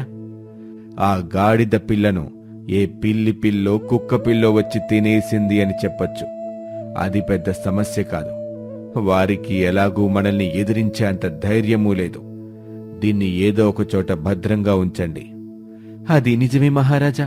ఈ గుడ్డుని ఇక్కడ మీ గదిలోనే భద్రంగా ఉంచుతాను అని ఆ గుడ్డుని ఒక పెద్ద పెట్టెలో పెట్టి ఆ పెట్టెను రాజుగారి గదిలో ఒక మూలకు పెట్టుంచారు. అలా ఒక వారం రోజులు గడిచిన తర్వాత అన్నదమ్ములిద్దరూ మళ్లీ రాజుగారి వద్దకు వచ్చారు. మహారాజా, ఈ రోజు ఆ గుడ్డు పగిలి అందులో నుంచి పెళ్ళొచ్చే రోజు. ఒకసారి ఆ గుడ్డుని తెప్పిస్తే ఆడగాడిద పుడుతుందా మగగాడిద పుడుతుందా చూద్దామయ్యా. సభలో అందరూ చూస్తారుగా. ఆ గుడ్డుని ఉంచిపెట్టిన ఆ పెట్టెను ఇప్పుడే ఇక్కడికి తీసుకురండి అని రాజు ఆజ్ఞాపించాడు. ఇద్దరు భటులు వెళ్లి ఆ పెట్టెని తీసుకుని వచ్చి సభలో అందరి ముందు పెట్టారు. ఆ పెట్టె మూత తెరచి చూశారు. రాజుగారితో సహా అందరూ ఆశ్చర్యపోయారు. అందుకు కారణం ఆ పెట్టెలో ఉంచిన గుడ్డు లేదు. మహారాజా, మిమ్మల్ని నమ్మి బంగారు గాడిద గుడ్డుని మీ చేతిలో పెడితే ఇదేంటి మహారాజా ఈ అన్యాయం? ప్రజలారా చూశారు గదా, ఆ రోజు సభలో అందరి ముందు నేను ఈ బంగారు గుడ్డిని మహారాజు గారికి ఇచ్చాను. ఈరోజు ఈ గుడ్డు మాయమైంది. రాజుగారి భవనంలో ఉన్న ఒక బంగారు గాడిద గుడ్డు ఎట్టా మాయమవుతుంది? ఇది సామాన్యుడికి అసాధ్యం గదా. మహారాజా, ఈ గుడ్డును ఈ పెట్టెలోనే ఉంచారా? మంత్రిగారు, ఏంటిది? ఈ పెట్టెలో పెట్టిన గాడిద గుడ్డు ఏమైంది? మహారాజా, నాకేమి తెలుసు? ఇటువంటి పనేది జరగకూడదని ఆ గుడ్డుని పెట్టెలో పెట్టి మీ గదిలోనే ఉంచాను. మీ అనుమతి లేకుండా ఎవరి ప్రవేశమూ ఉండదు కదా మహారాజా. మీరు మమ్మల్ని అడుగుతున్నారేమిటి? మంత్రి సభలో అందరి ముందు ఆ మాట అనగానే రాజుకి ఏం మాట్లాడాలో తెలియలేదు. రాజుగారి భవనంలో అది రాజుగారి గదిలో దొంగతనం జరిగిందని తెలిస్తే పరువు పోతుందని ఇలా అంటాడు. ఆ గుడ్డుని మేమే మరో చోట దాచాం. మీరు రేపు రండి, ఆ గుడ్డును బయటకు తీస్తాను. మహారాజా, ఆ గాడిద గుడ్లో నుంచి ఈరోజు పిల్ల బయటకు వస్తుంది. దాన్ని చూద్దామని మేమొచ్చాం. మీ గాడిద గుడ్డుకి అందులో నుంచి వచ్చే పిల్లకి ఎటువంటి ప్రమాదమూ జరగదు. ఒకవేళ అలా జరిగితే ఆ నష్టపరిహారం నేను మీకిస్తాను. సభలో అందరి ముందు మాటిస్తున్నాను అని మాటిస్తాడు రాజు. అప్పుడు వాళ్ళిద్దరూ సంతోషించి అక్కడి నుంచి వెళ్లిపోతారు. భలే తెలివిగలవాడివిరా నువ్వు. అవునరా చిన్నోడా, గాడిద గుడ్డు పెడుతుందంటే ఎట్టా నమ్మాడ్రా ఆ రాజు గాడిద? అంత తేలిగ్గా నమ్మలేదు పెద్దనానా. ఆ రాజు నీ బంగారు దుకాణంలో పనిచేసే కనకయ్యని పిలిచి దాన్ని పరీక్ష చేయించి చూశాడు. మేము ముందే ఆ కనకయ్యకి చెప్పాం, ఇటువంటిదోటి వస్తుంది, నువ్వు దాని గురించి 100% బంగారం అని చెప్పు అని. వాళ్ళు కనకయ్య మాటలు పూర్తిగా నమ్మారు. అందుకే మన పని సులభంగా అయిపోయింది. నిజానికి ఆ గుడ్డు 4 రోజులకే కరిగిపోతుంది పెద్దనానా. అప్పటిదాకా బంగారంలా మెరుస్తా ఉంటది. ఆ మహారాజు మంత్రి కూడా పెట్టెలో పెట్టిన గుడ్డుని ఎంతవరకు చూసినట్లేరు. ఈ రోజు పెట్టె తెరిచి చూసి కంగు తిన్నారు పాపం. అది కరిగిపోయిందని వాళ్ళకి తెలీదు. దాన్ని ఎవరో ఎత్తుకుపోయి ఉంటారు అని అనుకుంటున్నారు. ఇదంతా సరే, ఆ గుడ్డుని నేనే దాచిపెట్టాను, మీకు రేపు దాన్ని చూపిస్తానన్నాడు కదా. తన గదిలోనే పెట్టిన గుడ్డు పోయిందంటే అందరి ముందు పరుగు పోతుందని అట్టా చెప్పాడు. ఏదైతేనే దానికి సంబంధించిన నష్టపరిహారం ఇస్తానని చెప్పాడుగా. మనం 3 ఎకరాలు మనకొస్తే అదే చాలు అని తమ్ముడు అనడంతో అందరూ నవ్వుకుంటారు. ఇక రెండో రోజు అన్న తమ్ముడు ఇద్దరూ కలిసి రాజుగారి వద్దకు వెళ్తారు. మహారాజా, మీరు మాకు చూపిస్తానన్న గుడ్డును చూపిస్తే అందులో నుంచి ఆడగాడిదొచ్చిందో మగగాడిదొచ్చిందో చూసి సంతోషిస్తాం మహారాజా. మహారాజు మంత్రి ఒకరినొకరు చూసుకున్నారు. నిజానికి ఆ గుడ్డు దాచిపెట్టిన చోటుకు వెళ్లి రాత్రి నేను పెట్టె తెరిచి చూశాను. నేను పెట్టె తెరవగానే అందులో నుంచి ఒక రెక్కల గాడిద పిల్ల ఎగురుకుంటూ వెళ్ళిపోయింది. ఓహో, గాడిదికి రెక్కలొచ్చాయా మహారాజా అని నటిస్తూ అమాయకంగా అడిగాడు. అవును, మీరు చెప్పినట్టుగానే ఆ గుడ్డు పిల్లయింది. నా కళ్ళ ముందే రెక్కలు టపటపామంటూ ఆడిస్తూ ఎగిరిపోయింది. ఆ క్షణంలో అక్కడ నేను తప్ప ఎవ్వరూ లేరు. అందువల్ల ఆ గాడిద పిల్లను ఎవ్వరూ పట్టుకోలేకపోయారు అని రాజు అనగానే సభలో ఉన్న అందరూ ఆశ్చర్యంగా రాజు మాటలు వింటూ ఉన్నారు. అవును మహారాజా, అట్టా జరిగే అవకాశం ఉంది. ఎందుకంటే మా నాన్నగారికి దొరికింది ఓ అద్భుతమైన గాడిద. అది బంగారు గుడ్డు పెట్టడం మరో అద్భుతం. ఈ రోజు మీ కళ్ళ ముందు ఆ గుడ్డులో నుండి ఓ రెక్కల గాడిద పిల్ల ఎగిరిపోవటం, ఇది ఇంకా అద్భుతం. కానీ మాకు జరిగిన నష్టానికి మీరు పరిహారం చూపుతామన్నారు. దయచేసి ఆ పరిహారం ఇప్పిస్తే మేము వెళ్తాం మహారాజా అని చాలా వినయంగా అడిగాడు. అందరి ముందు పరువు పోతుందని ఇక రాజు చేసేదేమీ లేక ఇలా అన్నాడు. నిజమే, మా వల్ల మీకు నష్టం జరిగింది. ఆ బంగారు గాడిద గుడ్డుని నేను మీకు తిరిగైతే తీసుకురాలేను. కాబట్టి మీరిచ్చిన ఆ బంగారు గాడిద గుడ్డు పరిమాణంలో మీకు నేను బంగారాన్ని ఇస్తాను. దాన్ని తీసుకుని మీ అన్నదమ్ములిద్దరూ చెరి సమానంగా పంచుకోండి అని చెప్పి రాజు వాళ్ళకి ఆ గాడిద గుడ్డు పరిమాణంలో ఉన్న బంగారాన్ని ఇస్తాడు. అన్నదమ్ములిద్దరూ సంతోషిస్తూ ఆ బంగారాన్ని తీసుకుని బ్రతుకుతారు. అది కృష్ణాపురం అనే గ్రామం. ఆ గ్రామంలో భద్రయ్య అని ఒక ఆసామి ఉండేవాడు. అతను తన భార్య, కుమారుడు, కుమార్తెతో కలిసి జీవిస్తూ ఉండేవాడు. వృత్తిరీత్యా తను వ్యవసాయం చేసుకుని ధనాన్ని సంపాదించేవాడు. ఏమండి, అమ్మాయికి పెళ్ళీడు వచ్చింది, పెళ్లి చేయాలి కదా. నువ్వు చెప్పింది నిజమే, కానీ పెళ్ళంటే మాటలంటావా? వ్యవసాయం కూడా అంతంత మాత్రమే ఉంది. అలాగని చెప్పి వయసుకొచ్చిన అమ్మాయిని ఇంట్లో ఉంచుకుంటామా ఏంటి? నాకు కూడా అమ్మాయికి పెళ్లి చేసి పంపించాలనే ఉంది, కానీ పరిస్థితులు సరిగా లేవు కదా. ఎవరి దగ్గరైనా అప్పు చేసి అమ్మాయి పెళ్లిని ఘనంగా కాకపోయినా మనకు ఉన్నంతలో చేయాలి కదా. నువ్వు నాకు ఇన్ని కబుర్లు చెబుతున్నావు. నీ కొడుక్కి ఇంత వయసు వచ్చింది, రోజూ తిని తిరగడం తప్ప పనికి వచ్చే పని ఒకటి చేయడం లేదు. మీకు ఇంకా పనేమీ లేదు, ఎప్పుడూ వాడిని తిడుతూ ఉంటారు. వాడు అసలే చిన్నపిల్లవాడు, మెల్లిగా వాడే నేర్చుకుంటాళ్లే. వాడు గనక నేర్చుకుని ఉంటే ఈ పాటికి అమ్మాయి పెళ్లి ఎంతో ఘనంగా జరిపించి ఉండేవాడిని. వాడంటే చిన్నపిల్లవాడు, మెల్లిగా వాడే నేర్చుకుంటాడు. కావాలంటే మీతో పాటు పొలానికి తీసుకువెళ్ళండి. చిన్న చిన్న పనులు వాడి మీద నమ్మకం ఉంచి వాడికి అప్పగిస్తే వాడు చేస్తాడు కదా. ఆ ఇంతకు ముందు వాడిని నమ్మి అలాగే పని అప్పచెప్పాను. దాన్ని సరిగా చేయకపోగా చెడగొట్టాడు. ఇంకా వాడికి అప్పటి నుంచి పని చెప్పాలంటే భయంగా ఉంది. మీరు చెప్పేది భలే ఉంది. ఒక్కసారిగా అలవాటు అవ్వాలంటే కొంచెం ఇబ్బంది ఉంటుంది వాడికి. మెల్లిమెల్లిగా అలవాటు పడతాడు. మీరేమైనా అన్నీ పుట్టుకతో నేర్చుకున్నారా ఏంటి? మన పెళ్ళైన కొత్తలో మీ నాన్నగారు మిమ్మల్ని ఎన్ని మాటలు అనేవాళ్ళు నాకు గుర్తులేదా ఏంటి? అప్పుడు ఉన్న పరిస్థితులు వేరు, ఇప్పుడు ఉన్న పరిస్థితులు వేరు. మీరే వాడికి అవకాశం ఇవ్వకుండా అడ్డుపడుతున్నారు. మరలా మీరే అబ్బాయిని అందరి ముందు చులకన చేసి మాట్లాడుతున్నారు. అలాంటప్పుడు వాడికి చెయ్యాలి అన్న ఉద్దేశం కూడా ఉండదు. సరిపోయారులే. అమ్మ కొడుకులు ఇద్దరూ ఒకటే. కొడుకు మీద అసలు మాట పడనివ్వవు. సర్లేండి, ముందు వెళ్ళి అమ్మాయి పెళ్లి చేయడానికి కావలసిన డబ్బులు అప్పుగా అయినా సరే తీసుకురండి. ఆ, అమ్మాయి పెళ్లికి డబ్బులు సిద్ధమయ్యాయి. పేరయ్యని పిలిచి మంచి సంబంధం ఉంటే చూడమని చెప్పు. సరేనండి, మీరు చెప్పినట్లుగానే పేరయ్యతో మాట్లాడతాను. ఇంతకీ డబ్బులెక్కడ తీసుకున్నారు? ఇంకెవరున్నారు? నా స్నేహితుడు సుబ్బయ్య. వాడు తప్ప నన్ను ఆదుకునేవాడు ఇంకెవరున్నారు? అసలే వాళ్ళు ఇబ్బందులో ఉన్నారు కదా, మరలా మనకి అంత సహాయం చేయగలడా? ఒక మాట అడిగాను, చేస్తాను అన్నాడు. సరే అయితే నేను పేరయ్యని పిలిచి అమ్మాయి పెళ్లి సంబంధం గురించి మాట్లాడతాను. ఆ, అంతేకాకుండా నీ కొడుకుని కూడా కొంచెం పొలం పనులు చూసుకోమని చెప్పు. సర్లేండి, చెబుతాను.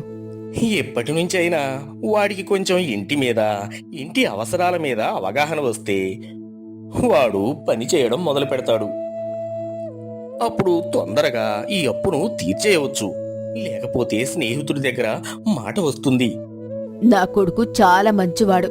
నా మాట ఎప్పుడూ జవదాటడు. ఖచ్చితంగా వాడు వ్యవసాయం పనుల్లో మీకు తోడుగా ఉంటాడు. పెళ్ళైన కొన్ని రోజుల తర్వాత భద్రయ్య భార్యకి జబ్బు చేసింది. మంచం మీదే ఉంటుంది. నువ్వు లేకపోతే ఇల్లు అంతా బోసిపోయింది. ఇంటికి ఏ అరిష్టం పట్టుకుందో ఏమో అండి. మొన్న అబ్బాయిని ఆ పాపిష్టి గేదె పొడిచింది. ఆ, వాడేమన్నా తక్కువ చేశాడా ఏంటి? దానికి సమయానికి తిండి పెట్టకుండా ఉంటే కడుపు మాడి అలా చేసి ఉంటుంది. ఏదో పనిలో ఉండి మర్చిపోయి ఉంటాడు. లేకపోతే వాడు కావాలని ఎందుకు చేస్తాడు?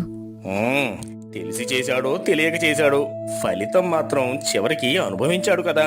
అమ్మాయి కూడా సంతోషంగా లేదంట, నాకు తెలిసిందే. కొత్త ప్రదేశం, కొత్త మనుషులు, కొంచెం అలవాటు పడటానికి సమయం పడుతుంది.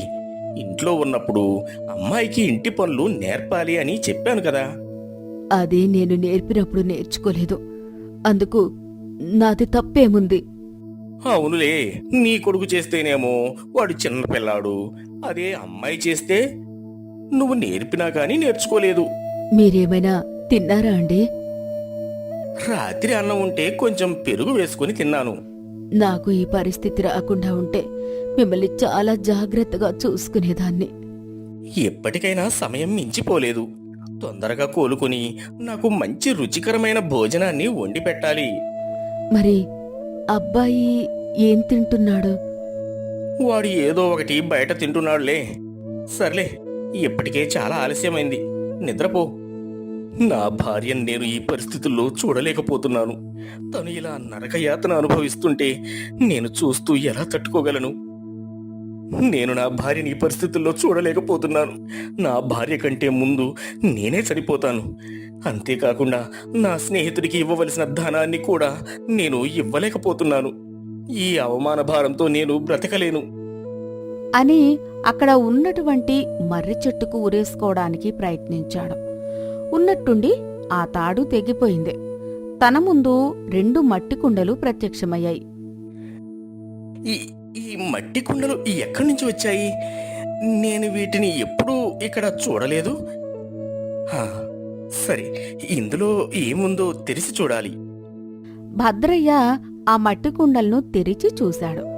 ఆ 2 కుండల నిండా బంగారు నాణాలు ఉన్నాయి. అంతేకాకుండా అప్పుడే అక్కడికి తన భార్య వచ్చింది. తన కళ్ళెదురుగా భార్యని చూసి భద్రయ్య, నీకు అసలే ఒంట్లో బాగోలేదు కదా, నువ్విప్పుడు ఇక్కడికి ఎందుకు వచ్చావు? నాకు బాగోలేదు అని ఎవరు చెప్పారు? నేనిప్పుడు చాలా సంతోషంగా ఉన్నాను. మునుపటి కంటే ఇంకా ఆరోగ్యంగా కూడా ఉన్నాను. అది ఎలా సాధ్యం? ఇంతకు ముందే కదా చాలా నీరసంగా ఉన్నావు.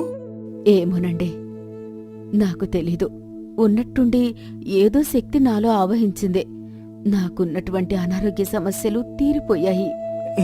నిజంగా నిన్నిలా చూస్తుంటే నాకు చాలా సంతోషంగా ఉంది. మీరు ఇంత రాత్రిపూట ఇక్కడేం చేస్తున్నారు? ఈ మట్టి పాత్రలేంటి? నీకు ఆరోగ్యం బాగోలేదు. నా స్నేహితుడి దగ్గర తీసుకున్న అప్పును కూడా తిరిగి ఇవ్వలేక ఆత్మహత్య చేసుకుందామని వచ్చాను. చూస్తూ ఉండగా ఎక్కడి నుంచి వచ్చాయో ఈ 2 కుండలు ఇక్కడ ప్రత్యక్షమయ్యాయి. మరి ఇంకా ఆలోచిస్తారేంటి? వీటిని తీసుకుని ఇంట్లోకి పదండి. మనకున్నటువంటి కష్టాలన్నీ వీటితో తీరిపోతాయి. నువ్వు చెప్పింది నిజమే, కానీ లేదు, ఏమీ లేదు. ముందు ఇంట్లోకి పదండి. ఎవరికైనా తెలిస్తే గ్రామాధికారికి చెప్తారు. ఈ బంగారం మొత్తాన్ని తీసుకుంటాడు. అలా వచ్చిన బంగారంతో తమ అవసరాలతో పాటు తమ అప్పులను కూడా తీర్చుకున్నారు. అంతేకాకుండా మిగిలిన ధనంతో ఇంకొంత భూమిని కూడా కొని సాగు చేయడం మొదలుపెట్టారు. ఆ ధనం వచ్చిన తర్వాత అప్పటి వరకు ఏదో ఒక పని చేస్తున్నటువంటి భద్రయ్య కొడుకు పూర్తిగా బద్ధకస్తుడిగా మారిపోయాడు. కొన్ని రోజులు గడిచిన తర్వాత వర్షాలు లేకపోవడం వల్ల ఆ ఊర్లో ధాన్యానికి చాలా ఇబ్బంది ఏర్పడింది. బాగా ఆకలిగా ఉంది. తినడానికి ఇంట్లో ఏమైనా ఉంటే తీసుకురావా? మీకు తెలియందేముంటుంది? అసలే వర్షాలు లేక పంటలు సరిగా పండలేదు. దానికి తోడు ఆకలి. ఇంట్లో తిండి గింజ ఒక్కటి కూడా లేదు. నాకు ఆకలి బాధ చాలా ఎక్కువగా ఉంది. నీరసంగా కూడా అనిపిస్తుంది. కొంచెం ఓపిక పట్టండి. నేను ఇంట్లో ఎక్కడైనా ఏమైనా తినడానికి ఉందేమో చూస్తాను. సరే, నువ్వు ఆ పనిలో ఉండు. నేను ఇప్పుడే బయటకు వెళ్ళి వస్తాను. అసలే నీరసంగా ఉంది అన్నారు. ఇప్పుడు మరలా ఇంత రాత్రిపూట బయటకెందుకు? నేను ఎక్కడికి వెళ్ళడం లేదు. అలా బయట చెట్టు కింద కూర్చుంటాను. కాస్త చల్లని గాలి అయినా తగులుతుంది. సరేనండి, నేను ఇప్పుడే మీకు ఏదైనా తినడానికి ఉందేమో చూస్తాను. భద్రయ్య బయటకు వచ్చి మనసులో, నా వల్ల కావడం లేదు. దీనికంటే చనిపోవడం చాలా ఉత్తమం. ఏ జన్మలో ఏ పాపం చేశానో ఏమో, ఈ జన్మలో ఇలా ఆకలి దప్పులతో నరకం అనుభవించవలసి వస్తుంది అని ఆ చెట్టుకి ఉరేసుకోబోతూ ఉండగా ఇంట్లో నుంచి భార్య, ఏమండి ఒకసారి లేరండి. భార్య అలా కలవరవాటితో పిలుస్తూ ఉండగా ఏం జరిగిందో అని ఇంట్లోకి వెళ్లి చూశాడు. అక్కడ ఉన్నటువంటి ఆ పరిస్థితిని చూసి భద్రయ్య, ఈ నరకం అనుభవించడం కంటే చనిపోవడం చాలా ఉత్తమం. ఏమండి ఒకసారి ఇలా చూడండి, ఎంత ధాన్యం ఇంట్లో వచ్చిందో. ఏంటి, నేను చూస్తున్నది నిజమేనా, లేకపోతే కల కంటున్నానా? ఎలాగైతేనేం మన ఆకలి దరిద్రం తీరిపోయింది. ఇక మీరు నేను ఆకలితో నరకయాతన అనుభవించవలసిన పరిస్థితి లేదు. అవునే, ఈ మాయ ఏంటో అర్థం కావడం లేదు. ఇంత అనావృష్టి కాలంలో ఇంతటి ధాన్యం ఎక్కడి నుంచి వచ్చింది? మీకు ఆకలి విలువ తెలుసు. ఇప్పుడు ఉన్న పరిస్థితుల్లో ప్రజలందరూ ఆకలితో అలమటిస్తున్నారు. అది మనం కష్టపడి సంపాదించింది కాదు, దేవుడిచ్చింది. అలాంటిది మనం దీనిని ఆకలితో ఉన్నటువంటి ప్రజలకు దానంగా ఇస్తే మనం చేసిన పాపం ఏమైనా ఉంటే పోతుంది. ఇప్పుడు ఈ పరిస్థితుల్లో ఈ ధాన్యాన్ని కనుక అమ్మి సొమ్ము చేసుకుంటే మనకి చాలా డబ్బు వస్తుంది. ఏ దేవుడికి మన మీద దయ కలిగిందో ఏమో, ఏ దేవుడు మన మొర ఆలకించాడో. చావంచుల వరకు వెళ్ళినటువంటి నేను తిరిగి ప్రాణాలతో బ్రతకగలిగాను. భార్యాభర్తలు అనుకున్న విధంగా మరుసటి రోజు తమ ఇంట్లో ఉన్నటువంటి ఆ ధాన్యాన్ని మొత్తాన్ని ఊరి ప్రజలకు దానంగా ఇచ్చేశారు. ఇంట్లో ఉన్న ధాన్యం మొత్తం దానంగా ఇచ్చేసిన తర్వాత భద్రయ్య అతని భార్య ఆ మర్రి చెట్టు దగ్గరికి వచ్చి, అవునే, నువ్వు చెప్పింది నిజం. ఈ రోజు ఏ దేవుడు మన మొర ఆలకించాడో ఏమో, మన ఆకలి తీరడానికి ఇంత ధాన్యాన్ని మనకు ఇచ్చాడు. మీరేం చెప్తున్నారో నాకర్థం కావడం లేదు. మన యొక్క అభ్యున్నతికి మనం ఎప్పుడూ ఆపదలో ఉన్న ఈ మర్రి చెట్టు మనకి సహాయం చేస్తుంది. ఒకప్పుడు నువ్వు అనారోగ్యంతో ఉన్నప్పుడు నేను కూడా చనిపోవాలి అనుకున్నాను. ఆ తరువాత అనావృష్టి వల్ల ఆకలితో అలమటిస్తున్నప్పుడు కూడా ఆకలి బాధ తట్టుకోలేక నేను చనిపోవాలి అనుకున్నాను. 2 పరిస్థితుల్లోనూ ఈ మర్రి చెట్టే కాపాడింది. అప్పుడే అక్కడ ఆ మర్రి చెట్టు దగ్గర ఒక బ్రహ్మరాక్షసి ప్రత్యక్షమైంది. అది చూసినటువంటి భార్యాభర్తలిద్దరూ భయంతో గజగజ వణికిపోయారు. అప్పుడు బ్రహ్మరాక్షసి, మీరు నన్ను చూసి భయపడవద్దు, నేను మీకు ఎలాంటి ఆపద కలిగించను. ఎవరు నువ్వు? ఇక్కడ నువ్వు ఏం చేస్తున్నావు? నేనొక బ్రహ్మరాక్షసిని, ఈ చెట్టు మీదే నివసిస్తూ ఉంటాను. ఎందుకు ఇక్కడుంటున్నావు? అప్పుడు ఆ బ్రహ్మరాక్షసి ఒక తెల్లని ఆకారంతో ఒక దేవకన్యలాగా ప్రత్యక్షమైంది. అది చూసినటువంటి భద్రయ్య, అతని భార్య చాలా ఆశ్చర్యపోయారు. అప్పుడు ఆ దేవకన్య, చూడండి పుణ్యం దంపతులారా, మీరు చేసిన పని వల్ల ఈరోజు నాకు శాప విమోచన అయ్యింది. మీరేమి చెబుతున్నారో మాకు అర్థం కావడం లేదు. నేను ఒక దేవకన్యను. ఒకరోజు నేను చేసిన తప్పిదం వల్ల ఒక మునీశ్వరుడు అర్ధాకలితో ఉండవలసి వచ్చింది. అప్పుడు ఆయన నన్ను ఇక్కడ ఒక బ్రహ్మరాక్షసిలాగా ఉండమని శపించాడు. భద్రయ్య, అతని భార్య ఆ మాట వినగానే చాలా కంగారు పడ్డారు. మీరు కంగారు పడవలసిన పని ఏమీ లేదు. మీకు మంచి తప్ప అపకారం ఎప్పటికీ జరగదు. అయినా ఇప్పుడు ఇందులో మేము చేసింది ఏముంది? నేను మీకు ధనాన్ని, ధాన్యాన్ని రెండూ ఇచ్చాను అని మీరు మీ అవసరాల కోసం వాడుకున్నారు. కాని మీరు ధాన్యాన్ని ప్రజలందరికీ సమానంగా పంచి వారి ఆకలి తీర్చారు. మీరు చేసిన ఈ పుణ్యకార్యం వల్ల మునీశ్వరుడు ఇచ్చిన శాపం నుండి విముక్తి కలిగింది. నేను ఇప్పుడు స్వర్గానికి వెళ్ళిపోతాను. అందుకే మీకు ఏదైనా సహాయం చెయ్యాలి అని వచ్చాను.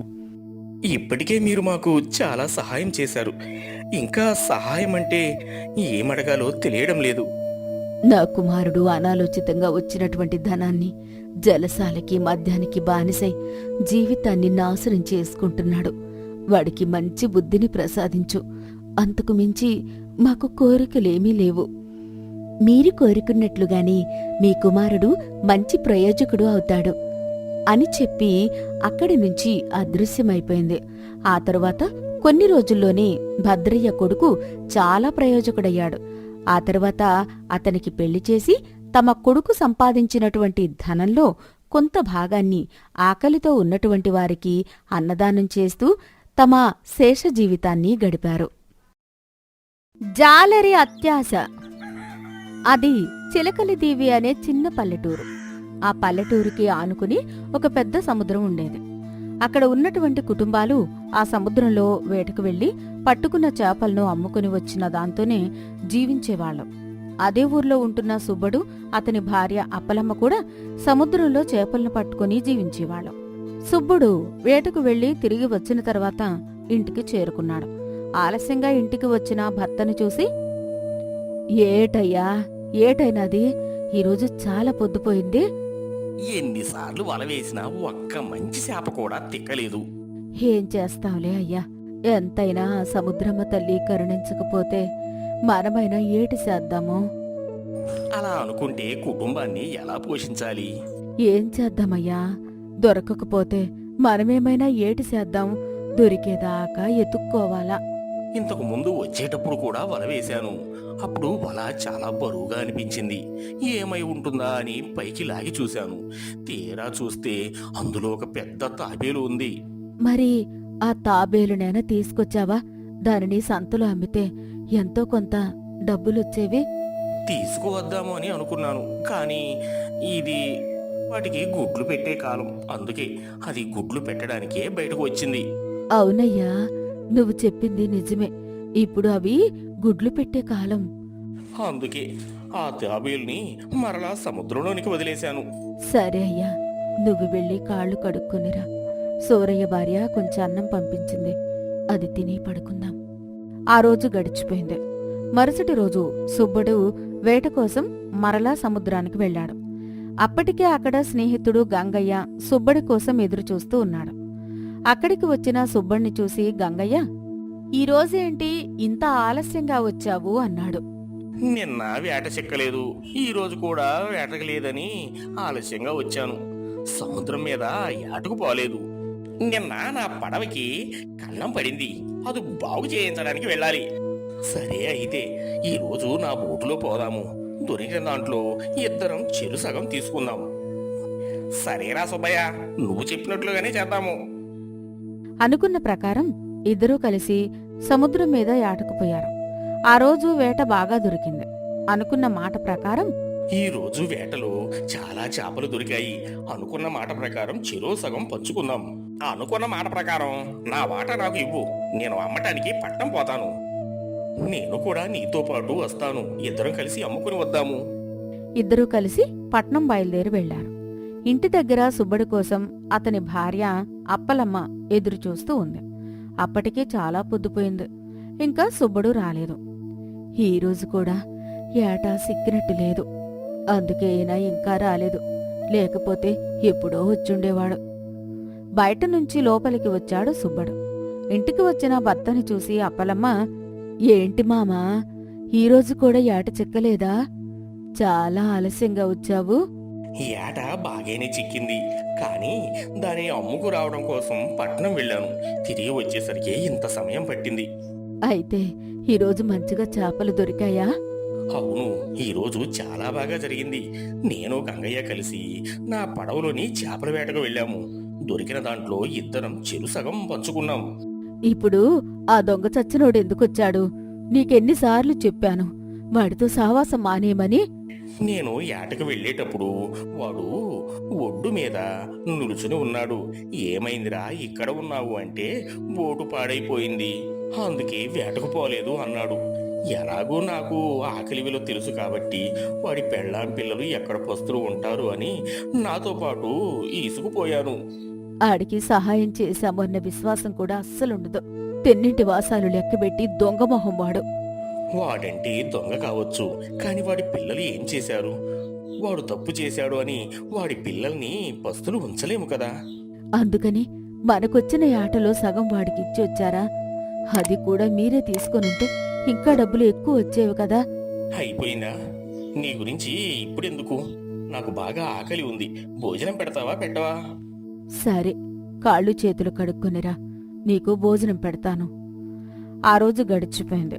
మరుసటి రోజు మరలా సుబ్బడు ఏటకు వెళ్లేసరికి అప్పటికే అక్కడ సిద్ధంగా ఉన్నాడు గంగయ్య. అక్కడ ఉన్నటువంటి గంగయ్యని చూసి సుబ్బడు, ఏంటి గంగయ్య, ఇంకా ఏటకు పోలేదా? ఇంకా నా పడవ బాగు చేయలేదు. అయితే ఈ రోజు కూడా ఏటకి నా పడవలోనే పోదామంటావా? అవును సుబ్బయ్య, ఈ రోజు కూడా ఈ ఏటకి నీ పడవలోనే నేను వస్తాను. దొరికిన దాంట్లో సగం పంచుకుందాం.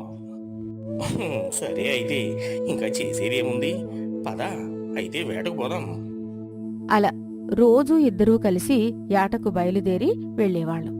దొరికిన దాంట్లో ఇద్దరూ సగసగం పంచుకుని దానిని పట్నంలో అమ్ముకుని వచ్చిన డబ్బులతోనే జీవితాన్ని జీవించేవాళ్లం. ఒకరోజు సుబ్బయ్య కోసం గంగయ్య సముద్రం దగ్గర ఎదురుచూస్తూ ఉన్నాడు. గంగయ్య మనసులో, సుబ్బయ్యని అడ్డం తప్పించి ఈ పడవను నా సొంతం చేసుకుంటే వాడికి వాటా ఇచ్చే పని ఉండదు. దొరికిన ఈ ఆట కూడా అంతా నేనే అమ్ముకుంటే మొత్తం డబ్బులు నాకే చెందుతాయి కదా. సరే, అయితే ఈ రోజు వేటకు వెళ్ళినప్పుడు నేను వాడిని సముద్రంలో సమాధి చేసేస్తాను. ఏం జరగబోతోందో తెలియనటువంటి సుబ్బడు యాట కోసం సముద్రం దగ్గరికి చేరుకున్నాడు. అప్పటికే అక్కడ గంగయ్య తన పథకంతో సిద్ధంగా ఉన్నాడు.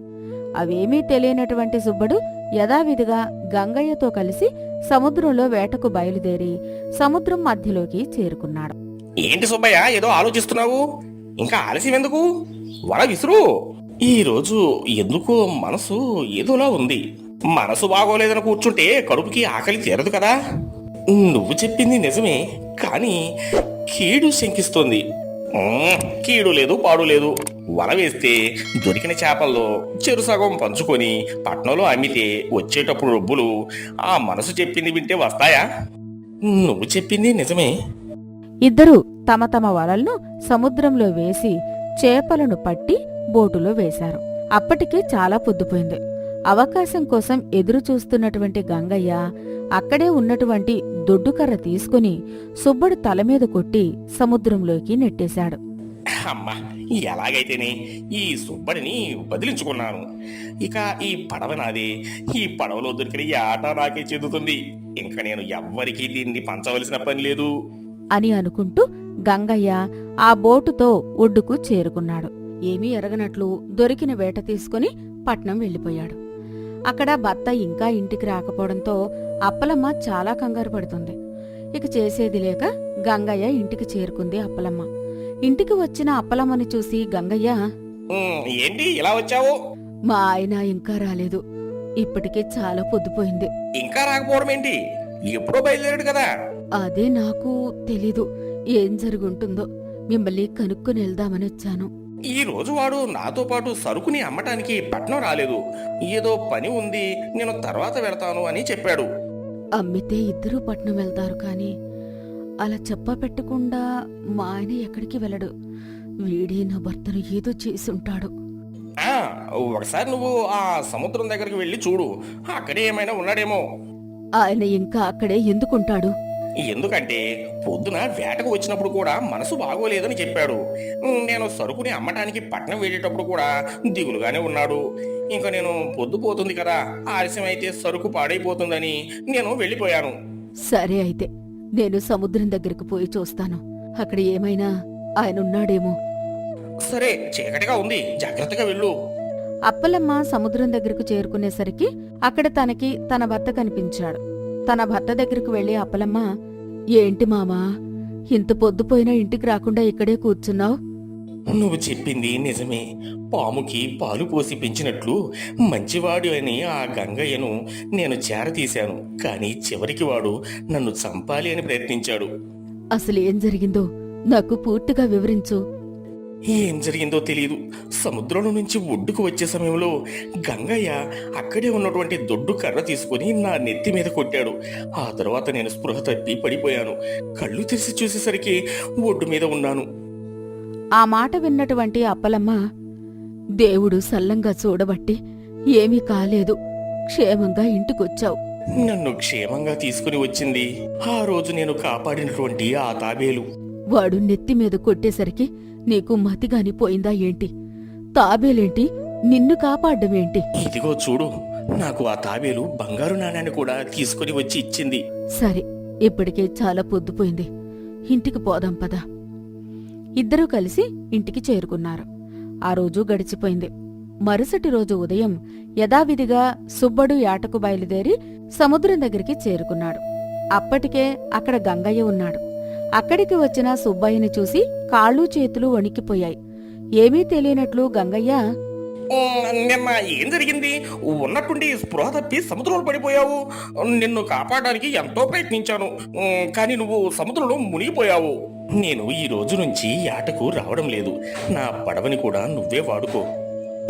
మరి ఆటకు రాకపోతే కుటుంబాన్ని ఎలా పోషిస్తావు? నేను కొత్త పడవ కొనుక్కుంటున్నాను. ఇంకా చిన్న పడవతో నాకు పని లేదు. సరే అయితే, నాకు వేటకు ఏలవుతుంది, నేను బయలుదేరి వెళతాను అని గంగయ్య బయలుదేరి వెళ్ళిపోయాడు. గంగయ్య వెళ్ళిపోయిన కాసేపటికి సముద్రంలో నుంచి తాబేలు బయటకొచ్చి తన నోటితో ఒక బంగారు కాసు తీసుకువచ్చి సుబ్బయ్యకిచ్చింది. తాబేలు ఇచ్చిన బంగారు కాసు తీసుకుని సుబ్బయ్య ఇంటికి వెళ్ళిపోయాడు. ఇంటికి వచ్చిన భర్తని చూసి అప్పలమ్మ, ఏంటి మామా ఈరోజు పెందలాడి వచ్చావు? ఇంకా యాటకపోలేదా? ఇంకా మనకి ఆటకు వెళ్ళవలసిన పని లేదు. యాటకు పోకపోతే కుటుంబాన్ని ఎలా పోషిస్తావు? ఎందుకంటే ఇక మనల్ని ఆ తాబేలు పోషిస్తుంది. ఏం చెప్తున్నావు? నాకు అర్థం కావడం లేదు.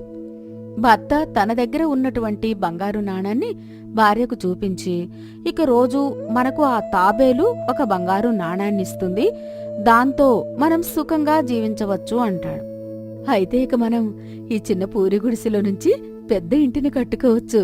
అంతేకాకుండా మనం కొత్త పడవలను కొని వాటిని అద్దెకు ఇస్తే ఇంకా మనకి డబ్బులు వస్తాయి. తన భర్త తీసుకువచ్చినటువంటి బంగారాన్ని వచ్చిన డబ్బులతో ఇంట్లోకి సరుకులు అన్నీ తీసుకొచ్చేది భార్య. అలా కష్టపడకుండా భర్త తీసుకువచ్చినటువంటి బంగారు కాసు అమ్మి మెల్లిగా వారు ఆస్తులను కూడబెట్టారు. వాళ్ళ అభివృద్ధిని చూసినటువంటి గంగయ్యతో గంగయ్య భార్య, చూడు, ఆ అప్పలమ్మ అతని భార్య తీసుకొచ్చినటువంటి సొమ్ముతో ఎంత సంతోషంగా జీవిస్తున్నారో. నువ్వు ఉన్నావు, పైసా సంపాదించడం చేత కాదు. నేను సముద్రంలో ఏటకపోతున్నాను. దొరికిన చేపలను తీసుకొని పట్నంలో అమ్మి డబ్బులు అన్నీ తీసుకొచ్చి నీకే ఇస్తున్నాను కదా. నేనేమైనా నీకు ఇవ్వకుండా దాచుకుంటున్నానా ఏంటి? ఒకప్పుడు తినడానికి తిండి కూడా లేని స్థితి నుంచి ఈరోజు పడవలు కొని వాటిని వేరే వాళ్ళకి బాడుగకిచ్చి బాగా సంపాదిస్తున్నారు. నాకు కూడా అదే అర్థం కావడం లేదు. ఇప్పుడు అసలు వాడు ఏటకు కూడా రావడం లేదు. శుభ్రంగా ఇంట్లోనే కూర్చొని డబ్బులు ఎలా సంపాదిస్తున్నాడు నాకు అస్సలు అర్థం కావడం లేదు. నువ్వేం చేస్తావో నాకు తెలీదు. నాకు కూడా పట్టుబట్టలు కట్టుకోవాలని ఉంది. నువ్వు కూడా సుబ్బుళ్లాగా దర్జాగా ఉండాలనుంది. నేను అలా ఉండాలి అంటే నువ్వు నేను చెప్పింది చేస్తే సరిపోతుంది. ఏం చేయాలో చెప్పు, నేను చేస్తాను. నువ్వు ఆ అప్పలమ్మ దగ్గరికి వెళ్ళి అసలు వాళ్లకు ఇంత సంపాదన ఎలా వస్తుంది అనేది కనుక్కో. ఒకవేళ అది గనక కుదరకపోతే వాళ్ళ అదృష్టానికి కారణమైన కనుక్కునిరా. సరే, నేను ఏదో ఒకటి తేల్చుకొని వస్తాను. గంగయ్య భార్య బయలుదేరి అప్పలమ్మ ఇంటికి చేరుకుని, వదినా ఏం చేస్తున్నావ్? ఈ మధ్య అసలు పలకరింపే కరువయింది. ఏముంది వదినా, చూస్తూనే ఉన్నావు కదా, ఇంట్లో ఇంతమంది పనివాళ్లనుంచుకొని నా పని కూడా నేనే చేసుకోవలసి వస్తోంది. ఎంతైనా అదృష్టవంతరాలివి. మా అన్నయ్యని చేసుకున్న తర్వాత అదృష్టం తేనె తొట్ట పట్టినట్టు పట్టుకుంది. తేనె తొట్ట కాదు వదినా, తాబేలు పట్టుకుంది. ఏం చెప్తున్నావో నాకు అర్థం కావడం లేదు. ఒకరోజు ఆయనకి వలలో తాబేలు పడింది. ఆ తాబేలుని మా ఆయన ఏమీ చేయకుండా వదిలేశాడు. అందుకు కృతజ్ఞతగా ఆ తాబేలు సముద్రంలో నుంచి రోజుకు ఒక బంగారు కాసును తీసుకొచ్చి మా ఆయనకి ఇస్తుంది. ఇన్ని రోజుల నుంచి ఇంత బంగారాన్ని తీసుకొచ్చి ఇచ్చిందంటే సముద్రంలో ఇంకా ఎంత బంగారం ఉందో ఏమో కదా. అవును వదినా, నువ్వు చెప్తూ ఉంటే అదే నిజమనిపిస్తోంది. అంత బంగారాన్ని నీ భర్తను ఒక్కసారి తెమ్మని చెప్తే నువ్వు పిల్లలు తిన్నా తరగనంత ఆస్తి నీ సొంతం అవుతుంది కదా. సరే వదినా, వచ్చిన తర్వాత ఎలాగైనా సరే ఆ సముద్రంలో ఉన్నటువంటి బంగారాన్ని బయటికి తీసుకుని రమ్మని చెప్తాను. సరే వదినా, ఆయన భోజనానికొచ్చే సమయం అయింది. నేనింక బయలుదేరెళ్తాను. గంగయ్య భార్య వెళ్లిపోయిన తర్వాత అప్పలమ్మ రంగయ్య భార్య చెప్పిన దాని గురించి ఆలోచిస్తూ కూర్చుంది. కాసేపటికి భర్త ఇంటికి చేరుకున్నాడు. భర్త ఇంటికి వచ్చినా సరే స్పృహ లేకుండా ఏదో ఆలోచిస్తూ ఏమైంది నీకు? ఇంటికి వచ్చినా కాని పట్టించుకోలేనంతగా దేని గురించి ఆలోచిస్తున్నావు?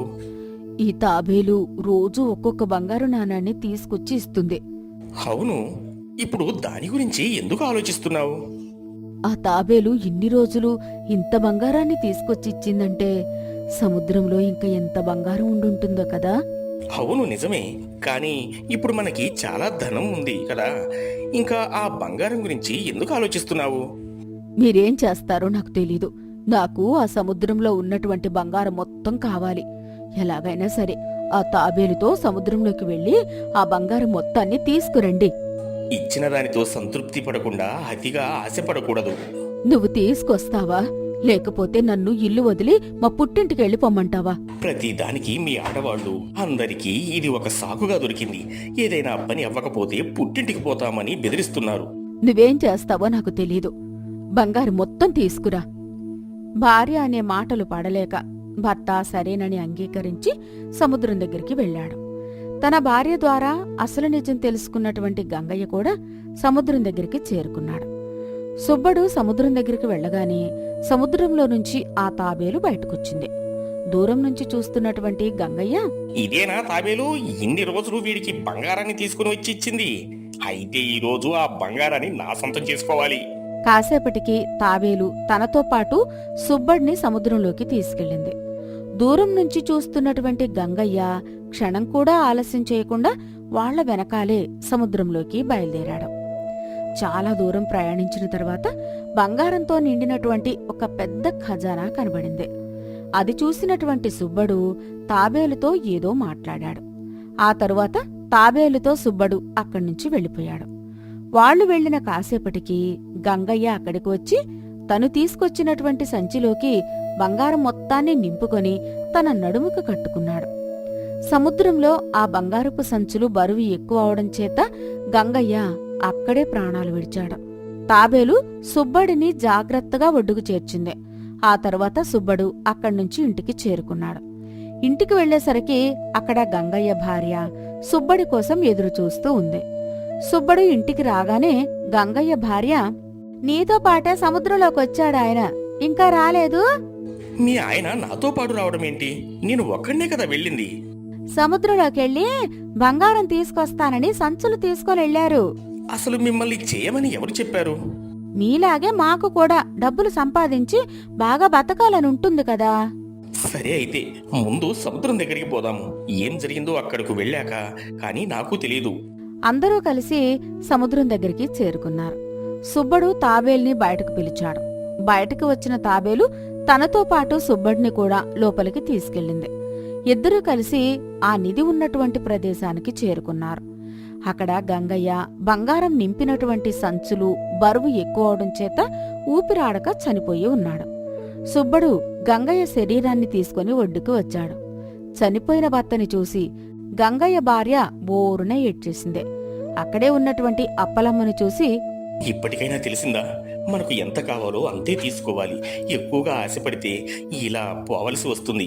తన తప్పు తెలుసుకున్నటువంటి అప్పలమ్మ మారు మాట్లాడకుండా అలా చూస్తూనే ఉంది.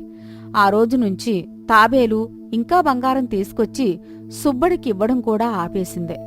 ఉన్నదాంతోనే సుబ్బడు తన కుటుంబాన్ని పోషిస్తూ జీవిస్తూ ఉన్నాడు.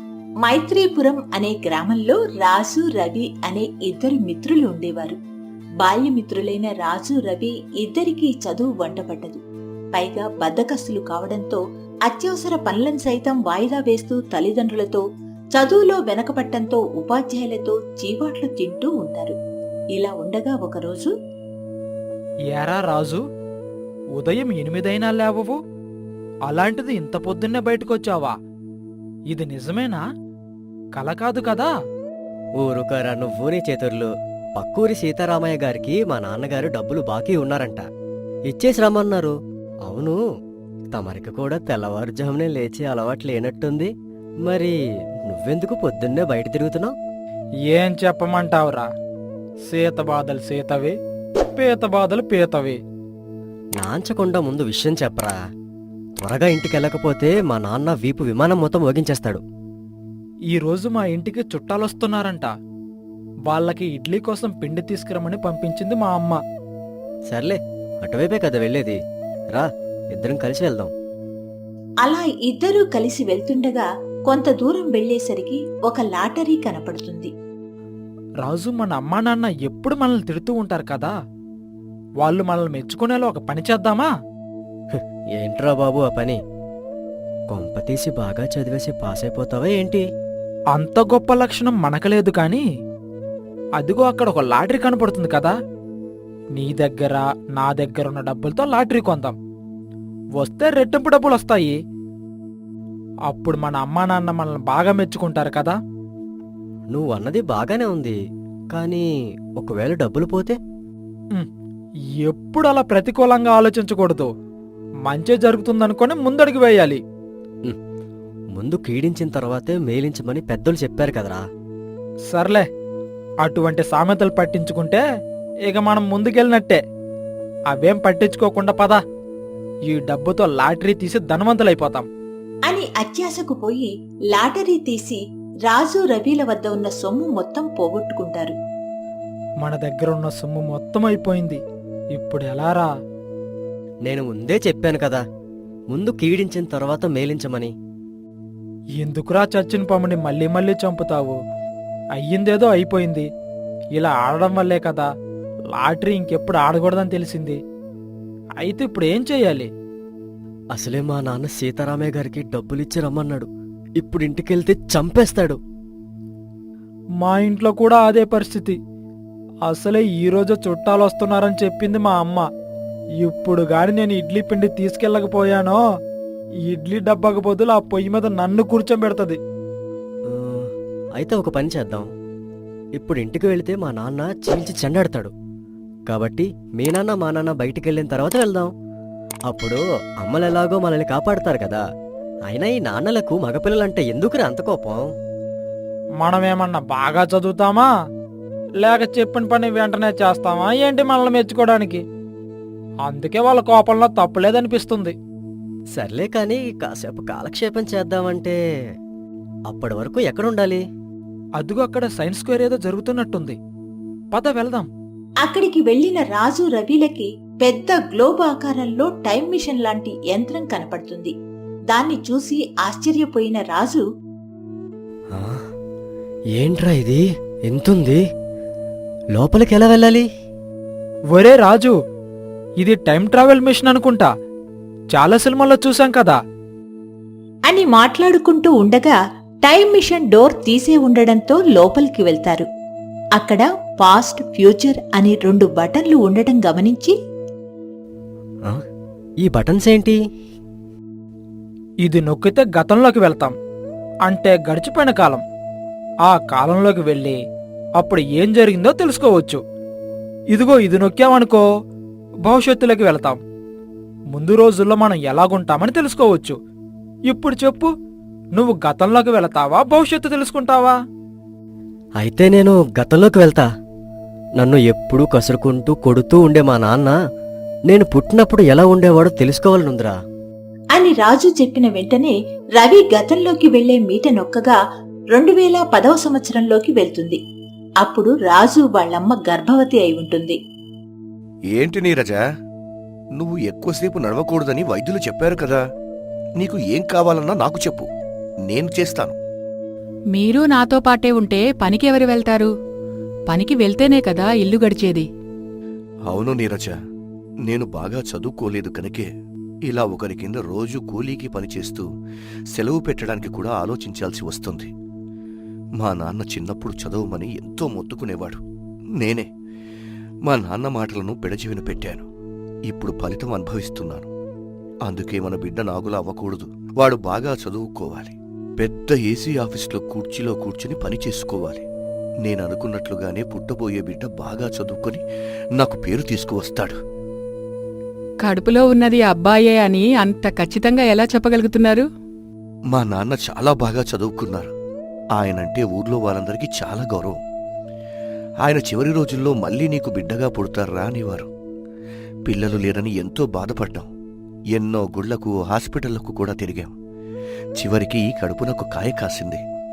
మా నాన్న మళ్ళీ పుట్టబోతున్నాడు. నిజంగా నువ్వు అదృష్టవంతురాలు. నేను కాదు, మీరే అదృష్టవంతులు. నాకంటే మీకే ఎక్కువగా సంతోషంగా ఉంది. అందుకే మీరే అదృష్టవంతులు. 2010వ సంవత్సరంలోకి వెళ్లి జరుగుతున్న సన్నివేశాన్ని పక్క నుండి చూస్తున్న రాజు తండ్రిని తలుచుకుని చాలా బాధపడతాడు. 2010వ సంవత్సరం నుంచి ప్రస్తుత కాలానికి వచ్చేస్తారు.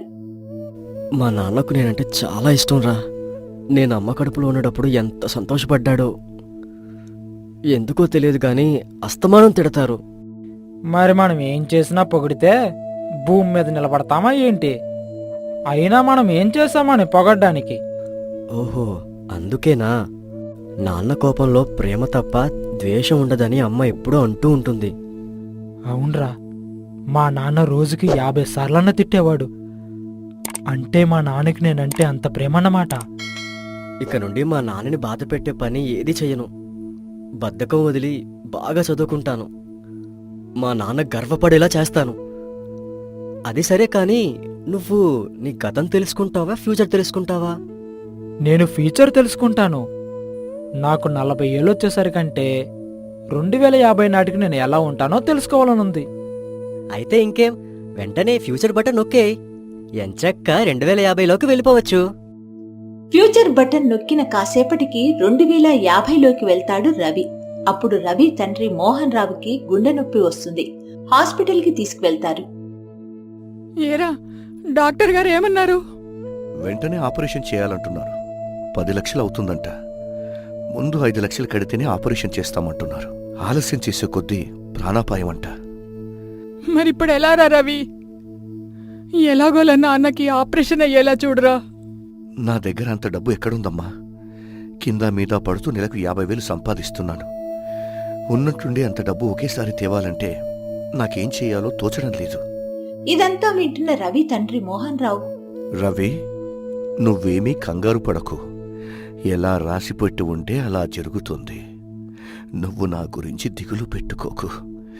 నీకు చిన్నప్పటి నుంచి చెబుతూనే ఉన్నాను కదా, బాగా చదువుకోరా, చదువు లేకపోతే ఇలా ఇబ్బందులు పడాలని.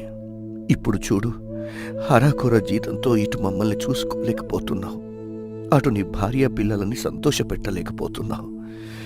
ఇక నా గురించి మర్చిపోయి అమ్మా నాన్నను బాగా చూసుకో అని చెప్పి కన్ను మూస్తాడు మోహన్ రావు. ఆ పక్కనే ఉండి అంతా వింటున్న రవి మనసులో చాలా బాధపడతాడు. మళ్ళీ అక్కడి నుంచి ప్రస్తుత కాలానికి వచ్చేస్తాడు. ఏరా 2050లో నువ్వేం చేస్తున్నావు? ఏ ఉద్యోగం చేస్తున్నావురా? 2050లో మా నాన్నగారికి గుండె జబ్బు వచ్చింది. 10 లక్షలు ఇస్తే ఆపరేషన్ చేస్తానన్నారు. నా దగ్గర అంత డబ్బు లేకపోవడంతో నా చేతగానితనం కారణంగా మా నాన్నగారిని కోల్పోయాను అని బోరున విలిపిస్తుండగా ఊరుకోరా, అయినా అది ఎప్పుడో 2050లో కదా. ఇప్పటినుంచి నువ్వు బాగా చదువుకొని బాగా సంపాదించాలి. ఇలా గొప్ప గొప్ప చదువులు చదివి మంచి ఉద్యోగం చేస్తూ మీ నాన్నకి మంచి వైద్యం ఇప్పించి బతికించుకోవచ్చు. మా నాన్న చాలా మంచివాడ్రా పాపం. ఎప్పుడు తిడుతూ ఉంటుంటే నాకన్నా మా చెల్లె ఇష్టం అనుకునేవాడిని. వెంటనే వెళ్ళి మా నాన్న కాళ్ళు పట్టుకొని క్షమించమని అడగాలి. అంటూ అక్కడి నుంచి వెళ్లిపోయిన రాజు రవిలు ఎవరింటికి వాళ్ళు వెళ్లిపోతారు. ఇంటికి వెళ్లిన రాజు తండ్రి రామారావును చూసి, మీరు సీతారామయ్య గారికి మొన్న డబ్బులు లాటరీ కొని పోగొట్టాను నాన్న, నన్ను క్షమించండి. 1 నెలలోపు ఎలాగోకలాగి ఏదో ఒక పని చేసి ఆయన సొమ్ముని అప్పగిస్తానన్న. మీరు చెప్పిన పని చేయలేనందుకు నన్ను కర్రతో గట్టిగా కొట్టండి నాన్న. చూడు రాజు, నువ్వు చేసిన తప్పును నిజాయితీగా ఒప్పుకున్నావు చూడు. నిజంగా నా మనసును గెలిచావురా. డబ్బు పోతే పోయింది. మనిషికి నిజాయితీ అనేది చాలా గొప్ప లక్షణం. అది నీలో ఉన్నందుకు ఈరోజు నేను ఎంతగానో గర్వపడుతున్నాన్రా. ఈసారి నుండి మీరు ఏ పని చెప్పినా వెంటనే చేస్తాను నాన్న. బాగా చదువుకుని తాతయ్యలా గొప్ప పేరు సంపాదిస్తాను. అమ్మను నిన్ను కంటికి రెప్పలా కాపాడుకుంటాను. ఇన్నాళ్ళు మీరు బాధపడేలా ప్రవర్తించినందుకు నన్ను క్షమించండి నాన్న. మరోవైపు రవి ఇంట్లో, అమ్మా, నువ్వు ఇడ్లీ పిండికిచ్చిన డబ్బులు రెట్టింపు చేయాలనే అత్యాశతో లాటరీ కొన్నాను. నాన్నని ఒక్క తప్పు ఖాయమను. ఇంకెప్పుడు ఇటువంటి పనులు చెయ్యను. మీరు చెప్పినట్టే బాగా చదువుకుంటాను. పెద్ద ఉద్యోగం చేసి నిన్ను నాన్నను మంచిగా చూసుకుంటాను. ఏంట్రా ఎప్పుడూ లేనిది పెద్ద ఆరందిల్లా మాట్లాడుతున్నావు? అబద్ధాల్లో ఆరితేరిపోయిన నువ్వు మొట్టమొదటిసారి నిజం చెప్పడమే కాకుండా నీ అంతటి నువ్వే బాగా చదువుకుంటానని, నన్ను నాన్నని బాగా చూసుకుంటానని ఏదేదో మాట్లాడుతున్నావు. రవి వాళ్ళమ్మ సుచిత్రల మధ్య జరుగుతున్న సంభాషణ పక్క నుంచి వింటున్న రవి తండ్రి మోహన్ రావు దగ్గరకు వచ్చి, ఏమైందిరా రవి? దేనికి భయపడుతున్నావు? అది ఇడ్లీ పిండి కొనకుండా లాటరీ కొన్నాను నాన్న అంటూ భయపడుతూ చెప్తాడు. చూడు రవి, నిజం చెప్తే నేను కొడతానని తెలిసి కూడా నిజం చెప్పావంటే నేను నిన్ను మెచ్చుకుంటున్నాన్రా. ఇకపై మీరు చెప్పినట్టుగానే బాగా చదువుకుంటాను నాన్న. బద్ధకాన్ని బయటికి వదిలేసి ఇష్టపడి చదువుతాను. ఇంట్లో ఎటువంటి ఆర్థిక ఇబ్బంది లేకుండా పెద్దయ్యాక ఉద్యోగం చేస్తూ అన్నీ చూసుకుంటాను. నువ్వు మాకేమీ సంపాదించి పెట్టనవసరం లేదు. నిన్ను అస్తమాను బాగా చదువుకో అని చెప్తుంది నీ భవిష్యత్ బాగుండాలనేరా. అలాగే నాన్న, ఇక నుంచి మిమ్మల్ని బాధ పెట్టే పని ఏదీ చెయ్యను. మీ ఆరోగ్యం జాగ్రత్త నాన్నా అని తండ్రితో చెప్పి ఇంట్లోకి వెళ్లిపోతాడు రవి. అప్పటినుంచి రాజు రవి కష్టపడి చదువుతున్నా బద్ధకం నుండి బయటపడలేకపోతారు. బద్ధకాన్ని ఎలా వదిలించుకోవాలో ఆలోచిస్తుంటారు. అప్పుడు వాళ్ళకి కొంత దూరంలో కిందపడి ఉన్న మామిడికాయ కనపడుతుంది. రవి, ఆకలేస్తోంది, వెళ్ళి ఆ మామిడికాయ తీసుకురా. ఇప్పుడే బద్ధకం వదిలించుకోలేకపోతున్నాను అన్నానా? అయినా సరే ఆ కాయను తెమ్మని నాకే చెప్తున్నావు. నీకే ఆకలిస్తుందంటున్నావు గనుక నువ్వే తీసుకురా అంటూ ఇద్దరూ వాదులాడుకుంటూ మళ్లీ చూసేసరికి అక్కడ మామిడికాయ కనిపించదు. అక్కడికి కొంత సమీపంలో ఉన్న ఓ స్వామీజీ వాళ్ళని పిలిచి, చూడండి పిల్లలు, మీలో ఏ పనైనా చేయగల సామర్థ్యం ఉంది, స్పందించే గుణం కూడా ఉంది. కాని పనిని వాయిదా వేసే దుర్గుణం కాస్త ఎక్కువగా ఉంది. ఇలా జడ పదార్థంలా ఉంటే ఎలా? అనుకున్న పని వెంటనే చేసేవారి జీవితం అద్భుతంగా ఉంటుంది. మీరు చెప్పింది నిజమే స్వామి. మాకు బాగా చదవాలనుంది. అలాగే చదువుతున్నాం, కానీ చదివేందుకే ఎక్కువ సమయాన్ని ఎక్కువగా తీసుకుంటున్నాం. మీకొక ఉదాహరణ చెబుతాను, శ్రద్ధగా వినండి. మీరు రాత్రిలో నిద్ర మానుకొని కష్టపడి బాగా చదివారు. పరీక్షలలో తప్పనిసరిగా ప్రథమ శ్రేణిలో ఉత్తీర్ణత అవుతామని ప్రగాఢ నమ్మకం మీకుంది. అలా జరగాలంటే ముందు పరీక్షా కేంద్రానికి వెళ్ళాలి కదా. మెల్లగా వెళదామని కూర్చొని కాలయాపన చేస్తే సమయం మించిపోతుంది. పరీక్షా గదిలోకి అనుమతించరు కదా. అందుకే చదువుతో పాటు పనిలో చురుగ్గా ఉంటేనే ముందుకు మనం వెళ్ళగలం, ఏమైనా సాధించగలం. అంతెందుకు, ఇందాక మామిడి పండు అక్కడ ఉందని అందరికంటే త్వరగా మీరే గ్రహించారు. కానీ ఏం లాభం, నువ్వు తెమ్మంటే నువ్వుతే అని వాదులాడుకున్నారు. ఇంతలో ఆ పండును వేరొకరు తీసుకుని వెళ్ళిపోయారు. ఈ బద్ధకం నుండి ఎలా బయటపడాలో మీరే చెప్పండి స్వామి. చూడు రాజు, నీ లక్ష్యాన్ని పదే పదే గుర్తు చేసుకో.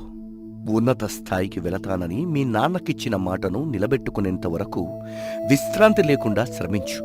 ఒక్కసారి మనసులో గట్టిగా సంకల్పించుకుంటే ఆపై నీదే విజయం. ఇక రవి, నువ్వు మీ నాన్న ఆరోగ్యాన్ని అస్తమానం గుర్తు చేసుకో. ఆయన కలకాలం సంతోషంగా ఉండాలంటే డబ్బులు బాగా సంపాదించాలి. సంపాదించాలంటే మంచి ఉద్యోగం ఉండాలి. ఉద్యోగం కావాలంటే బాగా చదువుకోవాలి. స్వామీజీ చెప్పిన మాటలను తూచా తప్పకుండా పాటించిన రాజు రవిలు అంకిత భావంతో పనిచేస్తూ బద్ధకాన్ని ఆమడ దూరం తరిమికొట్టారు. ఇటు ఇంట్లో పనులు చేస్తూ, అటు కష్టపడి చదువుకుంటూ పాఠశాలలో ఉత్తమ విద్యార్థులుగా మారి జీవితంలో ఉన్నత స్థితికి చేరు. అది చంద్రగిరి అనే గ్రామం. అక్కడ శాంతమ్మ తన కూతురైనటువంటి చంద్రికతో కలిసి జీవితాన్ని జీవిస్తూ ఉంటుంది. ఒసే అమ్మాయి, ఎక్కడున్నావు? అబ్బబ్బబ్బా, కాసేపు కూడా నన్ను ప్రశాంతంగా ఉండనివ్వు. ఎంతసేపు నేనేం చేస్తున్నానని ఆలోచిస్తూ ఉంటావు. అలా కాదులేమ్మా, అసలే పెళ్లి కావాల్సిన పిల్లవే. ఇంట్లో పనిచేయడం నేర్చుకోకపోతే రేపు నిన్ను కట్టుకున్నవాడు చాలా ఇబ్బంది పడతాడు. నేనెందుకు చేస్తాను? నా మొగుడు చేస్తే నేను పనులన్నీ చేయించుకుంటాను. రాజకుమారిలాగా దర్జాగా కాలు మీద కాలేసుకుని ఉంటాను. నువ్వు పగటి కళ్ళకంట మానేసి నిజ జీవితంలో జీవించడం నేర్చుకో. నేను రాజుగారి కోడలనైనాక అప్పుడు తెలుస్తుంది నీకు నా విలువేంటో. సర్లే, అప్పుడు చూద్దాంలే. ప్రస్తుతానికి ఇప్పుడొచ్చి ఈ చపాతీలు చేయడం నేర్చుకో. నువ్వే చేసుకో, నేను ఆడుకోవాలి, వెళ్ళాలి. అసలే నా స్నేహితులు అక్కడ ఎదురు చూస్తూ ఉంటారు. అలా చంద్రిక అక్కడి నుంచి ఆడుకోవడానికి తన స్నేహితురాలితో కలిసి గుడి దగ్గరకు వెళ్తుంది. చాలాసేపు గడిచిన తర్వాత, ఒసే శాంత, బాగా అలిసిపోయాము. అలా వెళ్ళి తినటానికి పళ్ళు కోసుకొచ్చుకుందావా? వద్దే తల్లి, రంగయ్య గనక చూశాడంటే పంచాయతీ పెడతాడు. ఆడి మొఖం, ఆడు పిసినారోడు, పిల్లు కూడా బెచ్చం పెట్టడం. వాడికి భయపడతావేంటి? వద్దే, వద్దు అని శాంత వారిస్తుంది. కాని చంద్రిక మాత్రం వినలేదు. నువ్వు చెప్పిన మాట ఎప్పుడు విన్నావో? సర్లే పద, నాకు కూడా ఆకలిగానే ఉంది. ఏదో ఒకటి తినాలి, లేకపోతే ప్రాణం పోయేలా ఉంది. అలా వాళ్ళిద్దరూ పండ్ల తోటలోకి వెళ్తారు. ఒసే చంద్రిక, ఈ చెట్టుకాయలు బాగా తీయగా ఉంటాయి. అలా చాలాసేపు కోసిన తర్వాత పళ్ళను తీసుకొని ఇద్దరూ కలిసి మళ్లీ గుడి దగ్గరికి వచ్చారు. అవునే, నువ్వు చెప్పినట్లుగానే ఈ కాయ భలే టేస్టీగా ఉంది. అవునే చంద్రిక, ఈ చెట్టు కాయలు చాలా టేస్టీగా ఉంటాయి. ఒక్కసారి గనక తిన్నావంటే అసలు జన్మలో ఆ రుచి మర్చిపోలేం. అలా వాళ్ళిద్దరూ కలిసి ఆ కాయలన్నీ తినేస్తారు. అమ్మో, బాగా ఎక్కువగా తినేసా. కడుపంతా ఒకటే బరువుగా ఉంది. నాకు నిద్ర వస్తుంది, నేను నిద్రపోతాను. అవునే చంద్రిక, నాది కూడా అదే పరిస్థితి. నేను నడుచుకుంటూ ఇంటికి వెళ్ళలేను, ఇక్కడే పడుకుంటాను అని ఇద్దరూ కలిసి అక్కడే పడుకున్నారు. వాళ్ళకి ఎంతసేపు పడుకున్నారో సమయమే తెలియలేదు. బాగా చీకటి పడింది, చిమ్మ చీకటి. గుడ్లగూబల అరుపులకి చంద్రికకు మెలకు వచ్చి చూసింది. అంతా చిమ్మ చీకటిగా ఉంది. కనుచూపు మేరలో ఏమీ కనిపించటం లేదు. ఒసే శాంత, చాలా చీకటి పడిపోయిందే, ఇంక మన ఇంటికి వెళ్దాం పదా. నా వల్ల కాదే, నాకు నిద్ర ముంచుకొచ్చేస్తుంది. నన్ను వదిలేసే. అలా కదే, ఒకసారి లేగవే, నన్ను వదిలేవే. నా వల్ల కాదు, ఒకేసారి పొద్దున్నే లేచి వెళ్ళిపోదాంలే. ఈలోగా చంద్రికకు దూరం నుంచి మిణుకు మిణుకుమంటూ మెరుపులు, వెలుగులు విరజిమ్ముతున్న కాంతి కనిపించింది. ఆ చీకట్లో చంద్రిక నడుచుకుంటూ ఆ వెలుగొస్తున్న వైపే వెళ్ళింది. అక్కడ ఒక పాడుబడ్డ బావి కనిపించింది. ఆ బావిలోకి తొంగి చూసింది. ఇంత బంగారువా? నేను నా జన్మలోనే చూడలేదే. ఇదేదో మాయలాగా ఉంది. ఇంత బంగారాన్ని ఎప్పుడూ చూడలేదు అనుకుంటూ ఆ బావిలోకి దిగింది. తను దిగిన మరుక్షణమే తనకి అక్కడ ఒక స్వరంగం కనిపించింది. మెల్లగా ఆ స్వరంగంలోకి నడుచుకుంటూ వెళ్ళింది. అలా చాలాసేపు ప్రయాణించిన తర్వాత తను ఒక పెద్ద గుహలోకి ప్రవేశించింది. అక్కడ చుట్టూ బంగారం, రత్నాలు, వజ్రాలు, వైడూర్యాలు ఉన్నాయి. అవన్నీ చూసి ఆశ్చర్యపోయింది చంద్రిక. అప్పుడే తన ముందుకి ఒక కోయపిల్ల వచ్చింది. ఎవరు నువ్వు? నేనిప్పుడు ఎక్కడున్నాను? ఇది ఒక సువర్ణ గృహ. అందుకే ఈ గృహ మొత్తం బంగారంతో ఉంటది. కానీ ఇక్కడ ఇంత బంగారం ఎందుకుంది? అసలు ఎవరు వచ్చి ఎందుకు తీసుకెళ్లడం లేదు? నేను కూడా ఈ బంగారం కోసమే వచ్చాను. కానీ ఇక్కడికి వచ్చి ఈ బంగారం తీసుకెళ్లాలంటే ఒంటికన్ని రాక్షసుడున్నాడు. వాడు ఇక్కడికొచ్చిన వాళ్ళని వదిలిపెట్టడు. మరి నువ్వు తప్పించుకోవచ్చు కదా. నేను చాలా ప్రయత్నించాను, కానీ ఇక్కడి నుంచి బయటపడే మార్గం నాకు కనబడలేదు. సరే మరి ఆ ఒంటికన్ని రాక్షసుడి దగ్గరికి నన్ను తీసుకొని వెళ్ళు. వద్దొద్దు, వాడి కంట గనక పడితే వాడు మనల్ని చంపి తినేస్తాడు. మరిలా ఇక్కడ ఎన్ని రోజులని ఉంటాం? ఈ బంగారాన్ని తీసుకుని ఇంటికి వెళ్ళాలి కదా. నీకు ఈ బంగారం కావాలంటే వాడు అడిగే ప్రశ్నలకి సమాధానం చెప్పాలి. అలా సమాధానం చెప్తే వాడు మనల్ని వెళ్ళడానికి అనుమతిస్తాడు. అలా కాకుండా వాడు అడిగిన ప్రశ్నలకి సమాధానం గనక చెప్పలేకపోతే మనల్ని చంపి తిననైనా తింటాడు, లేకపోతే ఇక్కడ బానిసలుగానైనా చేసుకుంటాడు. ఓ అలాగా? మరి వాడు ఏం ప్రశ్నలు అడుగుతాడో నీకు తెలుసా? వాడెప్పుడు కొత్త కొత్త ప్రశ్నలే వేస్తూ ఉంటాడు. ఓ అలాగా, సరే సరే, వాడు ఎక్కడుంటాడో నాకు చూపించు. వాడిప్పుడు నిద్రపోతూ ఉంటాడు. మరి మన వాడిని చంపలేమా? అవేమి నాకు తెలీదు, కానీ వాడు అడిగిన ప్రశ్నలకి సమాధానం చెప్తే వాడు చచ్చిపోతాడని మాత్రం తెలుసు. ఓ అలాగా, సరే మరి నన్ను వాడి దగ్గరికి తీసుకుని వెళ్తావా? సరేరా, కానీ నేను వాడిని నీకు దూరం నుంచి చూపిస్తాను. నేను వాడి దగ్గరికి రాను. వాడిని చూస్తే నాకు భయం వేస్తుంది. అందుకు చంద్రిక సరేనని అంగీకరించింది. అలా ఇద్దరూ కలిసి ఆ మాంత్రికుడు ఉండేటువంటి ప్రదేశానికి వెళ్లారు. అక్కడికి వెళ్ళగానే అక్కడున్న కపాలాలు పెద్దగా శబ్దాలు చేయటం మొదలుపెట్టాయి. అక్కడున్నటువంటి విగ్రహాలు వికృతంగా నవ్వటం మొదలుపెట్టాయి. ఆ శబ్దాలకి, ధ్వనులకి ఆ ఒంటికన్ను రాక్షసుడు లేచి కూర్చున్నాడు. వాసన, వాసన, ఆకలి, ఆకలి అంటూ అరుస్తున్నాడు. అది చూసి భయపడకుండా చంద్రిక వాడికి ఎదురుగా వెళ్లి నుంచుంది.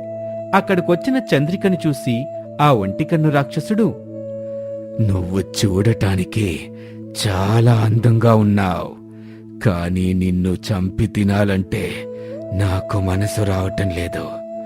మరిప్పుడు నా కోరిక తీరేదెలా? నువ్వేదో ప్రశ్నలు అడుగుతా ఉంట కదా, నన్ను కూడా అడుగు. చెప్పలేకపోతే నన్ను తినేసే. నేను అడిగిన ప్రశ్నలకు సమాధానం చెప్పకపోతే వాళ్ళని నేను చంపి తినెయ్యాలి. అప్పుడే నా ఆకలి తీరుతుంది.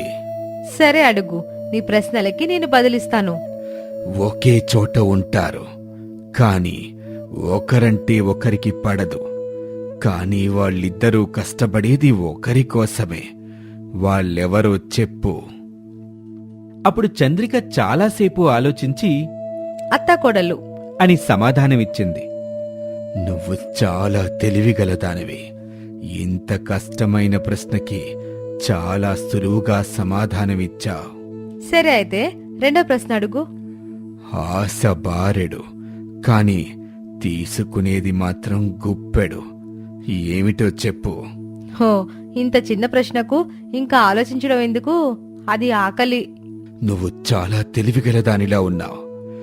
ఇంకొక ప్రశ్నకు నువ్వు సమాధానం చెప్తే నిన్ను వదిలేస్తాను, లేకపోతే నేను నిన్ను తినేస్తాను.